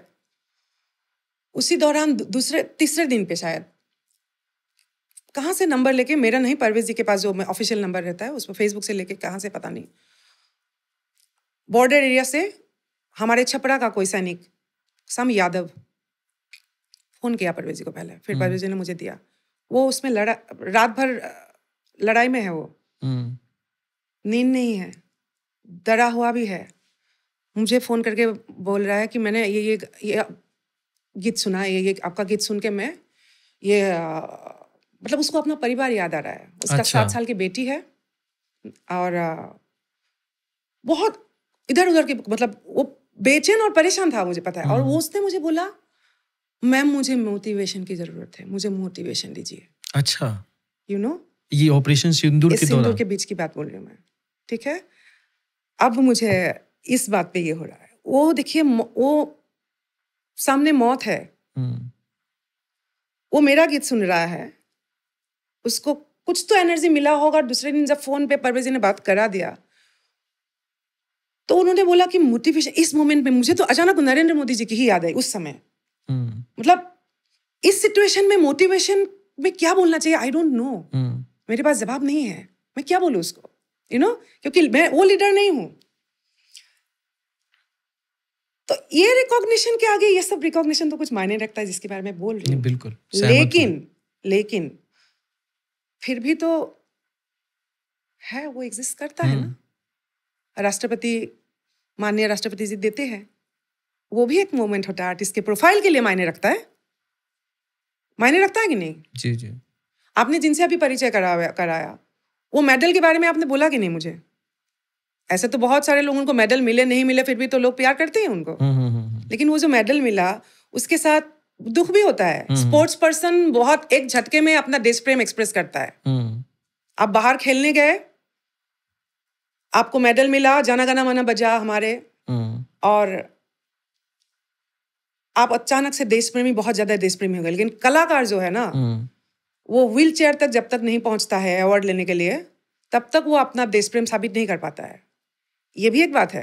नहीं, इससे अच्छा देश प्रेम का उदाहरण क्या हो सकता है कि ऑपरेशन सिंदूर के दौरान किसी ने कॉल किया, मेरा आयत्त क्या हुआ है, वो उन सब गीतों की, जैसे मैं गाई बाबा दी लती कवा, या फिर घरे छुट्टी लेके बलम जी, बहुत सारे ऐसे गीत गाई हूँ ना, रिश्तों को गाई हूँ मैं बहुत। सो वो तो है, बट देन ये भी एग्जिस्ट करता है, ये भी एग्जिस्ट करता है, जो मैं आपको बोलना चाह रही हूँ। जी, आपने नरेंद्र मोदी जी का जिक्र किया। 2018 में आपने शायद बीजेपी ज्वाइन किया था। अभी बीजेपी की सदस्य हैं क्या? नहीं, अभी मैं ऑफिशियली बीजेपी की सदस्य नहीं हूँ, लेकिन सांस्कृतिक रूप से लोक गायिका होने के नाते सांस्कृतिक जो रवैया है भारतीय जनता पार्टी का, कि प्रयाग का नाम प्रयाग ही हो, लोक गायिका होने के नाते उस रवैये को मैं सम्मान करती। अच्छा, तो एक और भी विमर्श छिड़ा रहता है कि भोजपुरी को 8वीं अनुसूची में, आई थिंक जब ये सरकार बनी थी नरेंद्र मोदी जी की, तो उसमें चर्चा हुआ था कि भोजपुरी को 8वीं अनुसूची में शामिल नहीं किया जाएगा। तो शायद भोजपुरी को 8वीं अनुसूची में अभी भी शामिल नहीं शामिल नहीं हुआ है, लेकिन हम अभी भी उम्मीद में ही हैं, उम्मीद करते हैं। और उसके लिए आई थिंक इसीलिए तो पूरे समाज को, और क्योंकि लिपि की बात आ जाती है, जैसे आसाम में भी एक बोली है, अभी भाषा हो गई है बोडो। मैं बोडो में भी बहुत गाई हूँ जी। बोडो को लिखा जाता है देवनागरी लिपि में। तो बहुत लोग बोलते हैं कि भोजपुरी का अपना लिपि नहीं है, बट अगर बोडो का हिंदी लिपि में लिखे, मतलब देवनागरी लिपि में लिखा हुआ और भाषा बन गई, जैसे ही भाषा के मिल गई, पूरे आर्ट एंड कल्चर के उनका और सजग हो गया। बहुत सारे लोग कार्य कर रहे हैं, राष्ट्रीय नेशनल अवार्ड में अप्लाई कर सकते हैं। अच्छे अच्छे काम तब होगा ना जब ये भाषा की दर्जा की प्राप्त करेंगी। सो एक तरह से देखने से लगता है कि भोजपुरी को भाषा की दर्जा प्राप्त हो। और आई थिंक कलाकारों के लिए जो नेशनल अवार्ड को टारगेट करके कार्य करेंगे, डॉक्यूमेंट्रीज बनाएंगे, मुझे लगता है उसमें माहौल में परिवर्तन आएगा। जी। तो आप, जैसे कि हम लोग बात कर रहे थे कि राजनीति की थोड़ी सी बात हो रही थी, तो आई थिंक आप विधानसभा चुनाव भी अपने गृह राज्य से आप लड़ी थी, दुर्भाग्यवश उसमें आपकी हार हुई। तो क्या आने वाले भविष्य में राजनीति में भी आने की है क्या संभावना कि आप राजनीति में, बिहार में तो चुनाव? हाँ, राजनीति जो है देश की मतलब सेवा से जो देश की आइडेंटिटी है उससे बहुत ही क्लोज एक ऐसा प्लेटफॉर्म है आई थिंक राजनीति जो है, जहाँ पॉलिसी मेकिंग के जरिए बहुत कुछ ऐसे जो परिवर्तन हो रहा है, जहाँ भोजपुरी भाषा की भी अगर बात आएगी तो उस पर आप अहम भूमिका निभा सकते हैं। और मैं बहुत ज़्यादा राजनीति को ये करती हूँ, सम्मान करती हूँ। मुझे लगता है कि परिवर्तन के लिए राजनीति बहुत इंपॉर्टेंट है। और आसाम में मैं एक्चुअली जिस जगह से सरूखेत्री नामक जगह से विधानसभा के चुनाव लड़ी थी, मुझे लगभग 50,000 के आसपास वोट मिला था। और वो उस समय क्या होता, अभी जो माहौल है, क्योंकि असम गण परिषद से मैं लड़ी और भारतीय जनता पार्टी के साथ एक साथ मित्रता में थे। और मेरा जो इलाका था वो मुसलमान संप्रदाय मतलब प्रधान इलाका रहा। उसमें जैसे 1,30,000 के आसपास मुस्लिम वोट्स थे और हिंदू वोट्स हमारे 70,000 के आसपास थे जी। सो उस जैसे बीजेपी सपोर्ट में आप आ गए तो एज एन आर्टिस्ट आपको सब लोग प्यार करते हैं, बट जब आप विचारधारा की बात आ जाती है तो आसाम में इट्स नॉट पॉसिबल कि मुसलमान समाज आपको भारतीय जनता पार्टी वोट देंगे। ये पॉसिबल नहीं है, क्योंकि लगातार हमारे माननीय चीफ मिनिस्टर हो या जो भी हो, क्योंकि जो विचारधारा को मतलब बहुत ही ओपनली वो अपनी विचारधारा को रखते हैं और उसमें वो राजनीति है, वो बोलना ही पड़ता है। सो मेरे लिए वो कॉन्ट्रडिक्टरी एक सिचुएशन था जब मेरा नाम डिक्लेयर हुआ, क्योंकि मेरे जो कैंपिंग करने के लिए हम लोग जब जाते थे तो सिर्फ असम गण परिषद नहीं, बीजेपी की भी झंडा लगता था। सो वहाँ के वो लोग मुझे सवाल करते थे कि आपके हिमंत बिश्व शर्मा जी ने तो ये ऐसा बोला मुसलमान समाज के लिए, आप कैसे इधर वोट मांगने आ रहे हैं। बहुत सारी ऐसी सिचुएशन रहा, but politically I think electoral politics her artist के लिए मुझे लगता है कि कहीं ना कहीं आपको समय तो देना पड़ेगा। तो इलेक्टोरल पॉलिटिक्स में मैं बहुत ज़्यादा मुझे लगता है कि उचित नहीं है कल्पना के लिए। मेरा जो भी अनुभव रहा, समय की मांग बहुत ज़्यादा है उस पर, क्योंकि आपको सर्वाइवल प्रॉब्लम्स को सॉल्व करना पड़ेगा ना। किसी के पानी नहीं आ रहा है, किसी का बहुत सारी बात ऐसी है जो सर्वाइवल बात है, और फिर जो आर्टिस्ट है उसके लिए मर जाए, क्योंकि मेरे एज एन आर्टिस्ट मेरी बहुत जिम्मेदारी है, अभी भी बहुत कुछ करना है। सो बट समहाउ आगे इलेक्टोरली नहीं भी जाके बहुत कुछ किया जा सकता है, शायद देखेंगे। हाँ, बिल्कुल आपने सही कहा कि राजनीतिक रूप से जब व्यक्ति समृद्ध होता है तो कई तरह के बदलाव, हाँ, वो समय देना पड़ता है और उसमें नीति निर्माण में तमाम तरह की चीजों में वो बेहतर कर सकता है। आपको क्या लगता है कि बिहार से बहुत करीबी रही हैं आप, वहाँ के लोगों ने, अभी वहाँ पे चुनाव भी होने जा रहा है, तो वहाँ आपको लगता है कि कौन से पॉलिटिशियन हैं जो उपयुक्त हैं और जो कैलिबर है, जो कुछ बदलना चाहते हैं उस समाज के लिए? देखिए, कोई पार्टी बुरा नहीं होता है। हर जो भी पार्टी है हमारे देश के ही है, और बिहार में जो भी पार्टीज हैं सब भी बिहार से ही जुड़े हुए हैं, सब लोग उसी मिट्टी से हैं। तो हर किसी का विचारधारा थोड़ा बहुत अलग अलग है। कोई समाजवाद को लेके चल रहे हैं तो कोई शोषित वर्ग की बात कर रहे हैं, और इसमें अभी जनसुराज भी आए हैं, तो उन्होंने जो भी बात उन्होंने रखा है उसको बहुत जो मैं दिल से सोचती हूँ कि बिहार कैसा हो। और क्योंकि खासकर जो कोरोना काल में जो दिल्ली से पैदल बहुत लोग जा रहे थे ना, वो बहुत भयानक और दिल को झकझोरने वाला मतलब एक ये नज़ारा था। और सही में जो मजदूर वर्ग की बात हो रही है, तो ये सब बात प्रशांत किशोर जी भी अच्छे कर रहे हैं। बट एक तरह से हम देख नहीं सकते। मुझे लगता है एक बार हर किसी को मौका मिलना चाहिए, हर पार्टी को। अकेले भारतीय जनता पार्टी को भी एक मौका मिलना चाहिए। जैसे अभी जेडीयू के साथ है, उसका भी फर्क होता है अलग अलग पार्टी के साथ कोई भी डिसीजन मेकिंग में। मुझे लगता है कि कभी आगे चल के जनसुराज को अगर एक मौका दिया जाए, जेडीयू को हमेशा मौका दिया गया है, लालू जी को हमेशा मौका दिया गया है, तो मैं समझती हूँ एक बार भारतीय जनता पार्टी को भी सोलो अकेले, जो कि संभव है कि नहीं आई डोंट नो, बट वो भी एक मौका मिलना चाहिए। हर किसी को मौका मिलना चाहिए।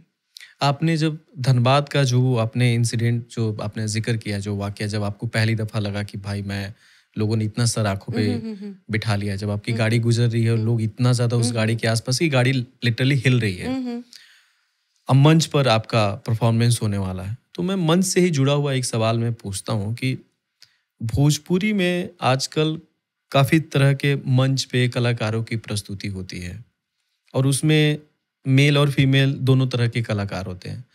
आपको आपका अनुभव भी रहा होगा, तो क्या ये भोजपुरी के जो मंच है इन दिनों ये कैसे हो गए, और क्या उनके जो सह कलाकार जो होते हैं साथ में, सह कलाकारों के लिए मंच ये कैसा है ये भोजपुरी? मतलब फीमेल आर्टिस्ट की बात कर रहे हैं। किसी ने किसी को जबरदस्ती तो नहीं किया है, हर किसी के पास चॉइस है। आज तो अभी समय ऐसा दिख रहा है कि आप शादीशुदा औरत पति को ही धक्का दे रहे हैं ब्रिज से, चेरापूंजी में जाके,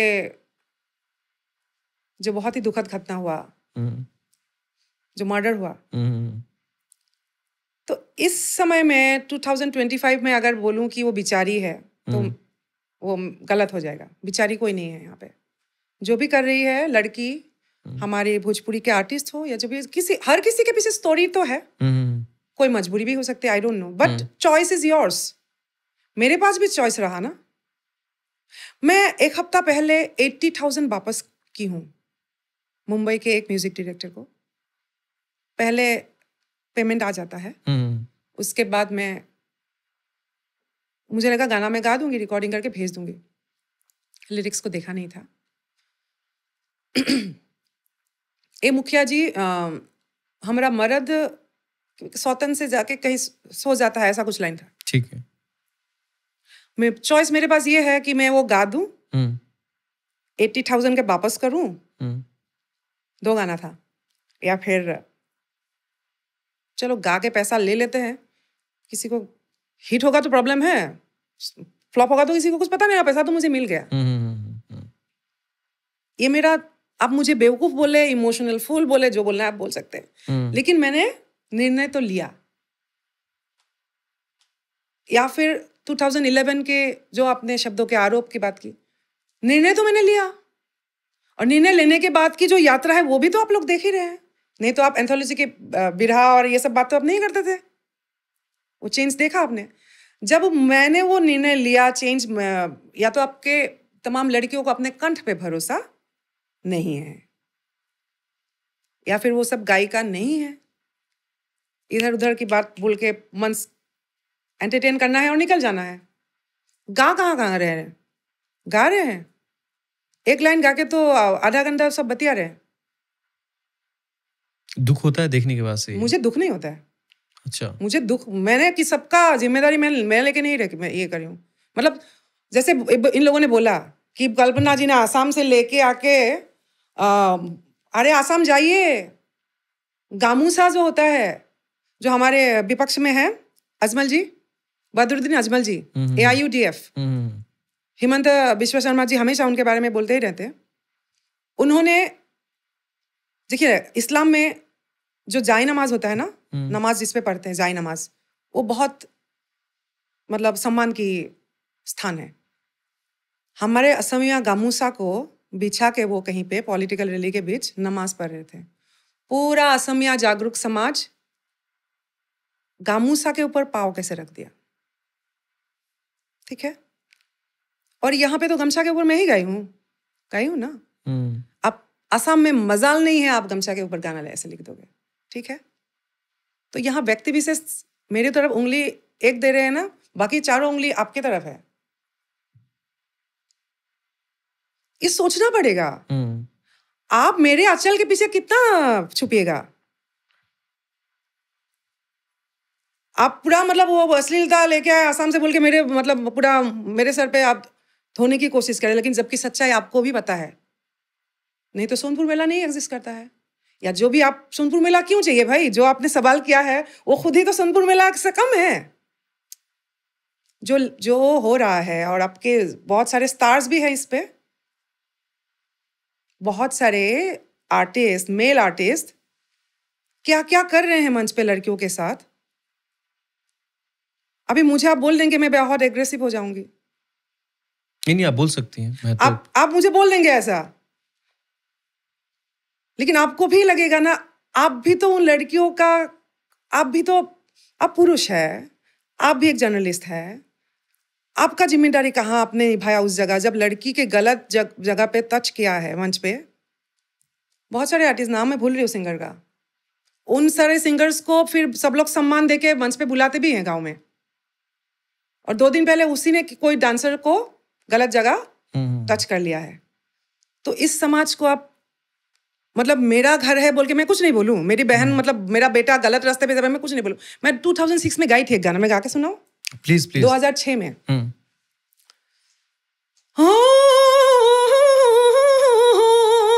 एक बिहारी सब पे भारी, कहले अब न चौली, झूठ मूठ के सीना तान के रहले अब न चौली। सोचा काहे लोग हंसेला, कह के हमें बिहारी, जैसे देला हमके गारी, जैसे देला हमके गारी। जब अपहरण बहुत होता था उस समय की बात है कि बीर अब पैदा होते नहीं खन पड़ल बिहार, बपरती माफिया गुंडन सेबा, लूटल आज कुंवर के धड़ कुंवर, मतलब बीर कुंवर सिंह। हाँ, तो मैं ये अभी आपकी बात नहीं है, ये कल्पना 2006 में भी थी, जो आपको दिखाई नहीं दिया, या फिर आप देखना नहीं चाहे, उस वक्त नहीं चाहे। 2006 का आपने जिक्र किया और इस तरह के रिवोल्यूशनरी सॉन्ग भी आपने गाए। वहाँ पे मेरा एक और भी सवाल मेरे जहन में उठता है कि मुझे लगता है कि 2006-2005 के जो साल रहा होगा बिहार में खास करके, तो तथाकथित एक कहा जाता है कि जंगल राज, बड़ा ही क्राइम, और आपके गीत में तो वो अपहरण, माफिया। आपने कोई ऐसा समय देखा क्या? मैं वो जरूर इंसिडेंट सुनना चाहूँ कि जब आप बिहार में... बहुत लंबा हो जाएगा इंटरव्यू, प्लीज बहुत सारे स्टोरीज है, एक दो इंसिडेंट बताइए जो एकदम उसका एग्जाम्पल हो, और उसका बहुत मुझे किसी ने ये नहीं पहुंचाया, मतलब हर किसी ने प्यार दिया, सम्मान दिया, लेकिन मैंने बोला ना, मैं अलग अलग इंटरव्यू में बोल चुकी हूँ। मैं डकैतों से मिली हूँ चंपारण में, मैं अनंत सिंह जी के जब गाँव गई तो लाइन से सब लोग बंदूक लेके खड़े हैं। दुमराव जब गई, ददन पहलवान जी, और मेरी नजर से बहुत इंटरेस्टिंग इसलिए था, मैं असम से आ रही हूँ, मुंबई से आ रही हूँ, और एक ऐसा समाज जहां मेरे गीत प्रसिद्ध हो रहा है। सोसाइटी अलग है ना, सोसाइटी को मैं अलग नजर से देख रही हूँ।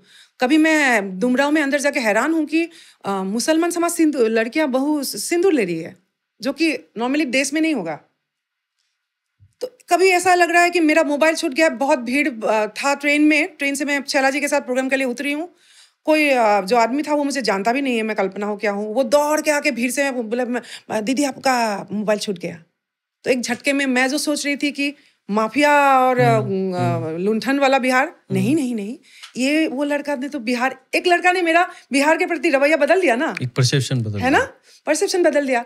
सो एक साथ ही बहुत सारे लेयर्स चलता रहता है, और वो समय अभी नहीं है, आप कैसे बोल सकते हैं? ऐसा नहीं है कि, लेकिन वो दौर आज का दौर तो फर्क है। उसके बाद 2005 के बाद जो हाईवे में मैं चलती थी ना, जैसे गरहा महोत्सव जा रही थी बक्सर बलिया, तब ऐसा लगा था कि हाईवे है कि खेत है। और उसके बाद नीतीश जी के आने के बाद वो रोड चेंज होते, वो सेफ्टी जो है लड़कियों को मतलब बाहर निकलना देखना, जब शुरू में 2003-4 में गई थी तो माहौल अलग था, बिल्कुल बहुत ही अलग था, और मुझे भी डराते थे बहुत लोग। होटल तक पहुंच में हम लोग चुप चुप के रहते थे परवेजी, और मैं अलग अलग होटल चेंज करके वो उधर पहुंच जाते थे, मतलब कभी कभी वो वाली बात हो जाती है ना। मैं बची हूँ क्योंकि मैं पटना में नहीं रहती थी, मैं मुंबई रहती थी। नहीं तो मतलब वो जो बंदूक के नोक पे होता था ना, वो भी माहौल। ऐसा हुआ है क्या कभी कि बंदूक के नोक पे? डायरेक्टली नहीं हुआ है। मैं भी तो बहुत भयानक पहले से जिद्दी। देखिए, मैं हूँ कामाख्या धरती की बेटी। मैं सीता मैया की धरती की बेटी तो नहीं हूँ, मैं कामाख्या धाम की बेटी हूँ। और वहां नॉर्थ ईस्ट में लड़का लड़की का इतना फर्क नहीं है, बचपन से ही नहीं किया जाता है। इनफैक्ट बहुत सारे राज्यों में, मेघालय वगैरह में मैट्रियकल सोसाइटी है। संपत्ति जो है घर की छोटी बेटी को मिलेगा, लड़का नहीं। लड़का को शादी करके लाया जाता है घर में, ऐसा भी सोसाइटी है। और इसी भारतवर्ष की बात है, ठीक है। सो मुझे अगर मूड नहीं हुआ, मुझे अब नहीं गाना है, अभी मुझे तो पता नहीं मैं कहाँ हूँ बिहार में। मुझे बहुत इंटरेस्टिंग मेरा स्टोरी है। मुझे मतलब अभी और मुझे नहीं गाना है, मतलब मैं ऐसा मुझे अभी गाने को मन नहीं है। ऐसा कर रहे हैं, ऐसा कर। अच्छा, हर गाने के पीछे गोली चल रहा है। हाँ, गाना खत्म हुआ, गवन वाले जा राजा जी, उस समय गवन वाले जा राजा जी का दौर, और टक टक गोली चल रहा है। तो बाद में तो वो कॉमन हो गया कि गोली चलता है, मतलब क्या हुआ, खुश है सब लोग। अच्छा, खुश है तो गोली चल रहा है। तो कभी होता है ना, आप लगातार गा रहे हो, और स्टारडम भी कभी कभी बोझ लगता है कि गाने, अभी आज मन नहीं है मुझे गाने को, मूड नहीं है मेरा, लेकिन गाना पड़ेगा। मुझे बहुत समय गा लिया, मेरा आज नहीं है। मैं नहीं, आपका गाना 3 दिन भी गाता रहे, खत्म नहीं होगा। मतलब वो मीठे मीठे वो भाषा में ही आपको धमका रहे हैं एक्चुअली, ठीक है। तो बहुत बार मैं ये करती थी कि गवन वाले जा रहा, गा लिया, फिर गोली चला। अचानक नेक्स्ट, पढ़ी लिखी थी तो थोड़े से, तो नेक्स्ट गाना मांगा थी, सिरवा प मुकुट शोभे रप बिंदिया, शेर पर सवार भैली भैरव जी के दिन। सो मुझे देखने का नजरिया मुझे सही रखो, मतलब। अच्छा। मैं उसको बैलेंस करके चलती थी। एक भक्ति गाती थी, दूसरा ये गाती थी, तीसरा कोई रुलाने वाला मैं उस हिसाब से चली।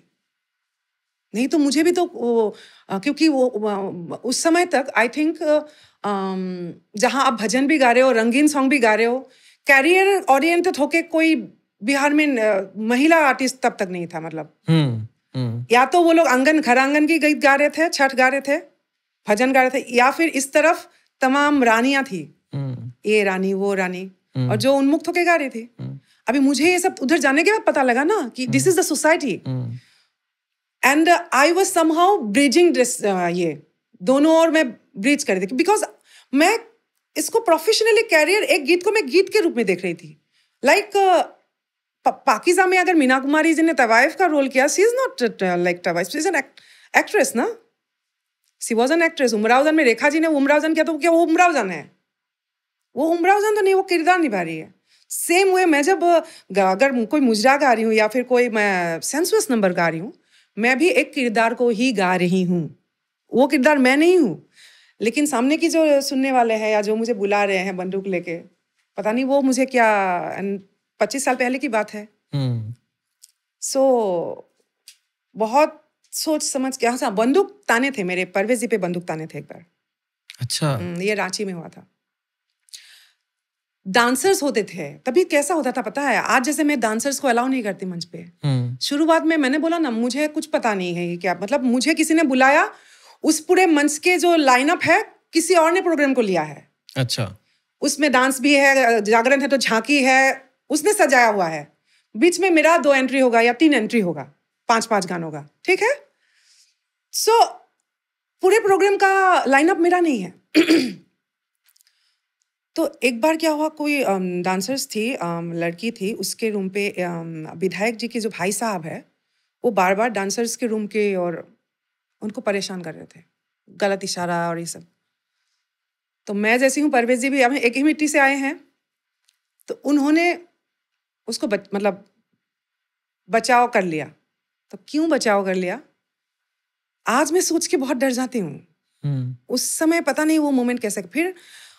फिर वहाँ धनबाद की कहानी, बोकारो की या रांची की कहानी है ये, बोकारो में भी। उसके बाद एक गाड़ी में बिठा के ऐसे भागे हम लोग, हमको किसी ने भगाया वहां से, उस जगह से। हुआ है ऐसे बहुत सारी कहानी है। ट्रेन रोक दिया गया था एक बार। जिस ट्रेन में आप बैठी थी? लड़के स्टूडेंट्स, जैसे मैं भी तब यंग थी ना, मैं 25 साल पहले की बात कर रही हूँ। ऐसे लिसनर मतलब जो एग्जाम देने जाते हैं, बलिया से मैं आरा होते हुए आ रही थी पटना, प्रोग्राम करते हैं। सो उस समय वही सीडीज का समय है, कभी कभी थोड़ा बहुत आ भी जाते थे हम लोग गाने के बीच में। वो गवन वाले इजा राजा जी के समय की बात है। जैसे एग्जाम होता है ना, अभी भी होता है, संडे सैटरडे एग्जाम देने के लिए बहुत सारे स्टूडेंट्स जाते हैं ट्रेन में भर भर के। तो ऐसे ही उन लोगों को कैसे कैसे कैसे कैसे पता लग गया, पूरे ट्रेन को कैसे कैसे पता लग गया कि मैं वहां पे बैठी आई हूँ। अच्छा। उसके बाद आरा या कहीं पे, मुझे एग्जैक्टली जगह याद नहीं है, ट्रेन को रोका गया। सब स्टूडेंट्स ट्रेन से उतर के ट्रेन को जाने नहीं दिया। फिर उनके ये से आके मुझे रिक्वेस्ट, मतलब मुझे गेट में आके मुझे वेव करना पड़ा। मतलब मैं, और तब ना मुझे बात करना भी नहीं आता है, मतलब मुझे गाना आता है, आके मैं आपके सामने क्या बोलूँ, रिएक्शन की मैं हंसूँ क्या करूँ। मतलब एक है ना, हम लोग असम के, हम लोग बहुत शाई नेचर के होते हैं ओरिजिनली। अब मैं भोजपुरिया बन गई हूँ तो बात कर रही हूँ, ठीक है। ओरिजिनली मैं ऐसी नहीं थी, मतलब मुझे बात भी करना नहीं आ रहा है, तो मैं बाहर जाके ऐसे देख रही हूँ, ऐसे देख रही हूँ, और सब लोग भी देखे। फिर ट्रेन फिर आगे गया। ऐसी बहुत सारी घटना है। एक बार टीटी का इंटरेस्टिंग घटना हुआ। नॉर्मली क्या होगा, टीटी साहब आपका टिकट चेक करेंगे, चेक करने के लिए आएंगे। आसनसोल से हम लोग शायद चढ़े, तो परवेज जी का नाम ठीक है, मेरा 12 साल मतलब गलती से हुआ, जिसने भी टिकट किया था, ठीक है। तो टीटी साहब आके, वो तो अपने ड्यूटी के हिसाब से, ये तो 12 साल तो नहीं, आपका 12 साल तो नहीं हो सकता है, सो अगला स्टेशन में तो उतरना होगा। और वो मोहम्मदन थे, मुस्लिम टीटी थे, रानीगंज से थे वो। तो वो बहुत मुझे जानते नहीं थे इतना, लेकिन लास्ट में मैंने मतलब उनको देख के, उनसे बात करके, मैंने, ऐसा हुआ, उन टीटी साहब ने जो भी पैसा देना होता है, टीटी ने पैसा दिया। जो टीटी मुझे मतलब अगले स्टेशन में उतरना होगा बोल रहे थे, उसी मतलब उन्हीं ने पैसा दिया। और मैंने उनको प्रॉमिस किया था कि मेरे लोग जाके आपको घर पे वो दे देंगे। बात सिर्फ आंखों की विश्वास के ऊपर था, ठीक है। सो ये जीवन है, मतलब अलग अलग घटना है, और इन यात्रा के एक अलग अलग पड़ाव है, पार्ट है। सो भोजपुरी, इसको मैं इतने छोटे में कैसे समेट लूं? बिल्कुल। आप बस, हम लोग अब बातचीत के आखिरी हिस्से में हैं। आपने बहुत सारी घटनाओं का जिक्र किया, और भी बहुत सारे ऐसे इंसिडेंट हैं जिसका हम लोग खत्म नहीं होगा। जैसे कि मैंने शुरुआत में अभिनय का जिक्र किया ना, अभिनेता मैंने कहा, और आपने कहा कि ना मैं अभिनेता हूँ ना मैं अभिनेत्री हूँ, लेकिन आपकी एक फिल्म आई थी जिसमें आपने अभिनय किया है, चलत मुसाफिर मोह लियो रे। उसमें दिनेश लाल यादव निरहुआ हैं और सुनील छैला बिहारी, जिसका जिक्र आप बार बार कर रही हैं। क्या थी वो फिल्म, कैसी मिली वो फिल्म, उसकी प्रक्रिया क्या थी, कैसे उसका हिस्सा बनी? एक्चुअली उस समय तक जो भी सिंगर से, वो आज भी बरकरार है। हर सिंगर, मेल में खासकर, वो हीरो बनने के लिए सिंगर बनता है, ऐसा लगता है मुझे, भोजपुरी में लगा खासकर। उस समय छैला जी, खासकर मनोज जी, रवि किशन जी तो एक ट्रेंड एक्टर शुरू से ही है, बट मनोज जी सिंगर थे, और ससुरा बड़ा पैसे वाले के बाद वो सक्सेसफुल मतलब अभिनेता भी वो बने। और बहुत सारे प्रोड्यूसर्स को मुंबई में लगा कि कल्पना के ऊपर भी दाव मतलब खेलना चाहिए। और वही बैकड्रॉप मायने रखता है। मैं बहुत एक्टिंग और इसमें मैं बहुत अर्ली राइजर हूँ भी नहीं। शूटिंग करने के लिए अलग अलग सीन लेने के लिए मेकअप करके जो बैठे रहते हैं, मैं वो एक ही नहीं हूँ।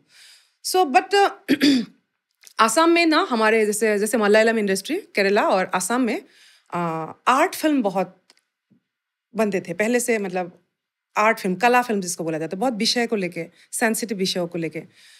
जब मुझे बोला कि ये एक दलित वुमन की किरदार है जो परिवर्तन लाते हैं, ऐसा कुछ बोला, तो उसमें मैं कन्विंस हो गई कि मैं करूँगी।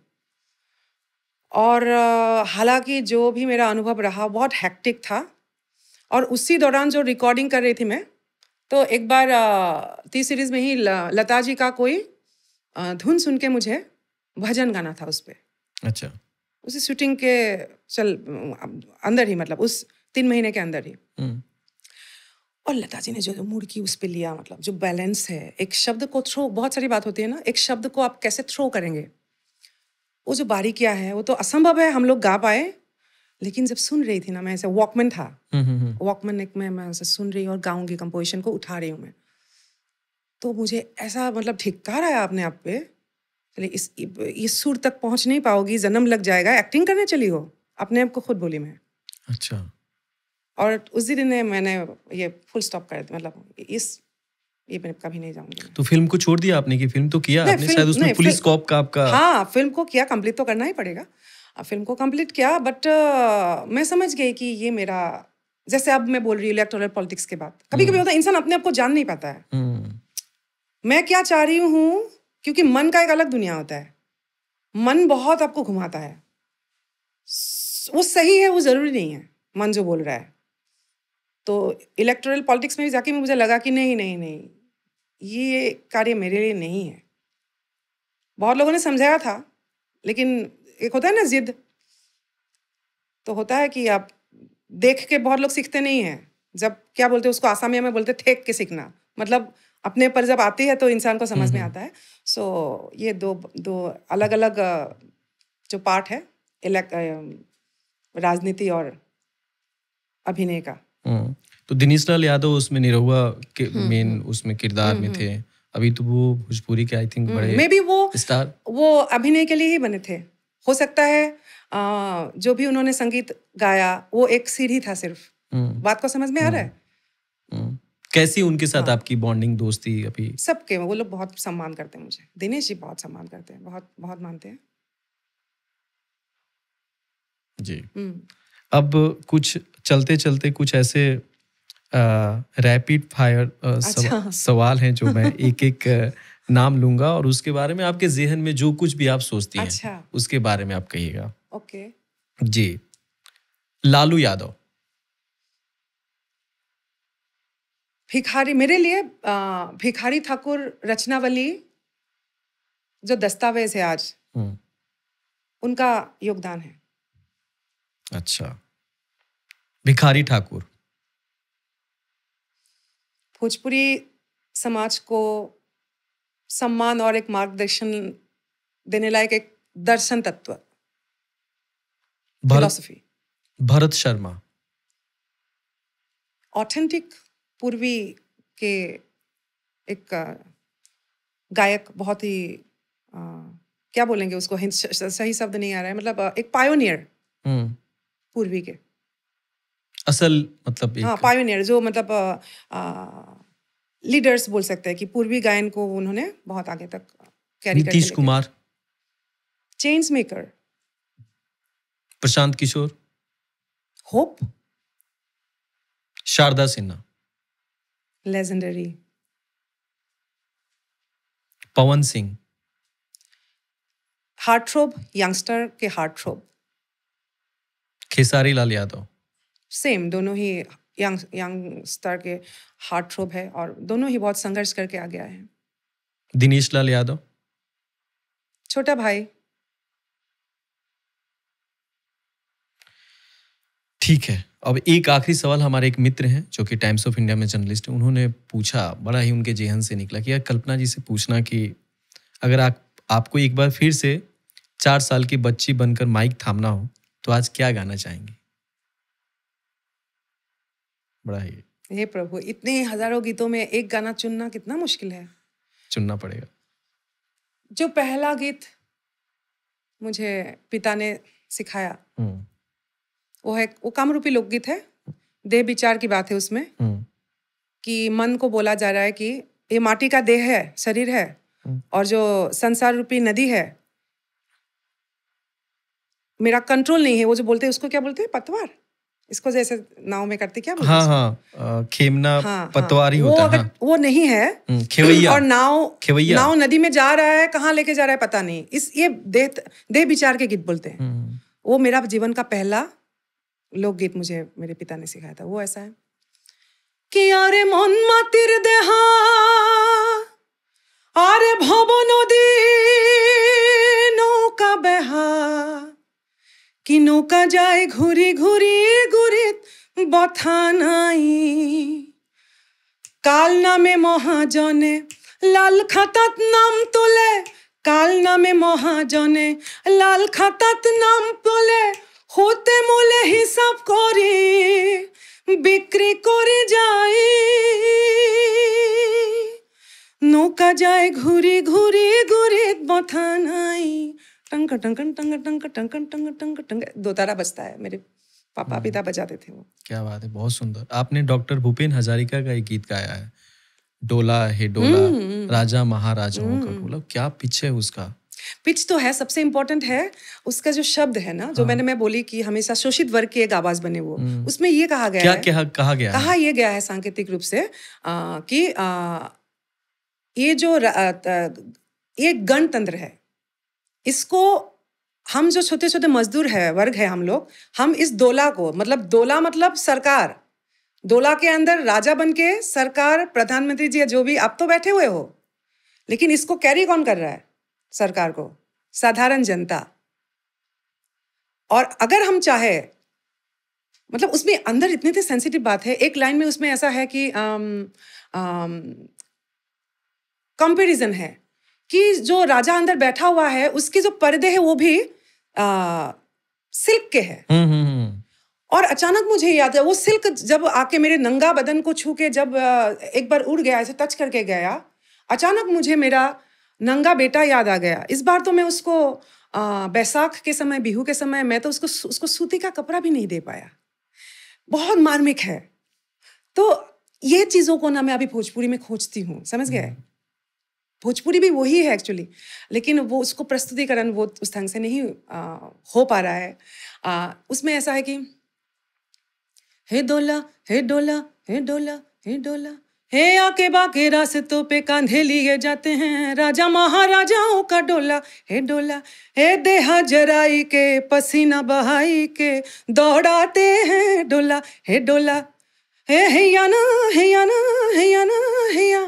फिर पालकी से लहराता, गालों को सहलाता, रेशम का हल्का दिलासा, किरणों की झिलमिल में, पर्दों की मखमल में, आसन बिराजे हो राजा। बैसाख गुजरा, एक साल उतरा, देखा नहीं तन पे धागा, नंगे हैं पाँव पर, धूप और छाँव पर दौड़ाते हैं डोला। फिर आगे एक लाइन है कि कांधे से जो फिसला नीचे जा गिरेगा राजाओं का आसन यारो, नीचे जा गिरेगा डोला, हे राजा महाराजाओं का डोला। मतलब मुझे तुम इतना कमजोर मत समझो, मैं सरकार गिरा सकता हूँ। वो क्लिप में देखता हूँ कि राहत फतेह अली खान और सब लोग बैठे हुए और एकदम उन लोगों ने मुर्गी पे, उन लोगों ने यही सब बातों पे उन लोगों ने क्या, बट शब्द वो लोग भी नहीं समझे। भूपेन हजारिका जी को समझने के लिए बड़े से बड़े फेल हो जाएंगे, नहीं समझ पाएंगे। यहाँ तक उस जो एंकर हमारे कपूर जी थे, अनु कपूर जी, उन्होंने भी डोला डोला को जब मतलब बोल रहे थे, उनको लगा कि शादी विवाह का डोला, गीत को समझे ही नहीं। अभी अगर देखेंगे गुस्सा हो जाएंगे क्योंकि उस वक्त जो लाइन बोला गया था, मैं उसके आधार पे बात करूँ। बाकी उनको तो हिंदी फिल्म इंडस्ट्री के ऊपर बहुत सारा रिसर्च है इस गीत को, लेकिन आई थिंक बहुत सुना नहीं होगा उन्होंने। बहुत बहुत शुक्रिया। थैंक यू सो मच, बहुत अच्छा लगा बात करके। Thank you. उम्मीद करता हूँ कि आपको अच्छा लगा होगा। नहीं, बहुत अच्छा लगा, आपने समय निकाला और आई यहाँ पे, इसके लिए बहुत बहुत स्वागत है आपका, बहुत बहुत धन्यवाद आपका और ढेर सारी शुभकामनाएं। धन्यवाद।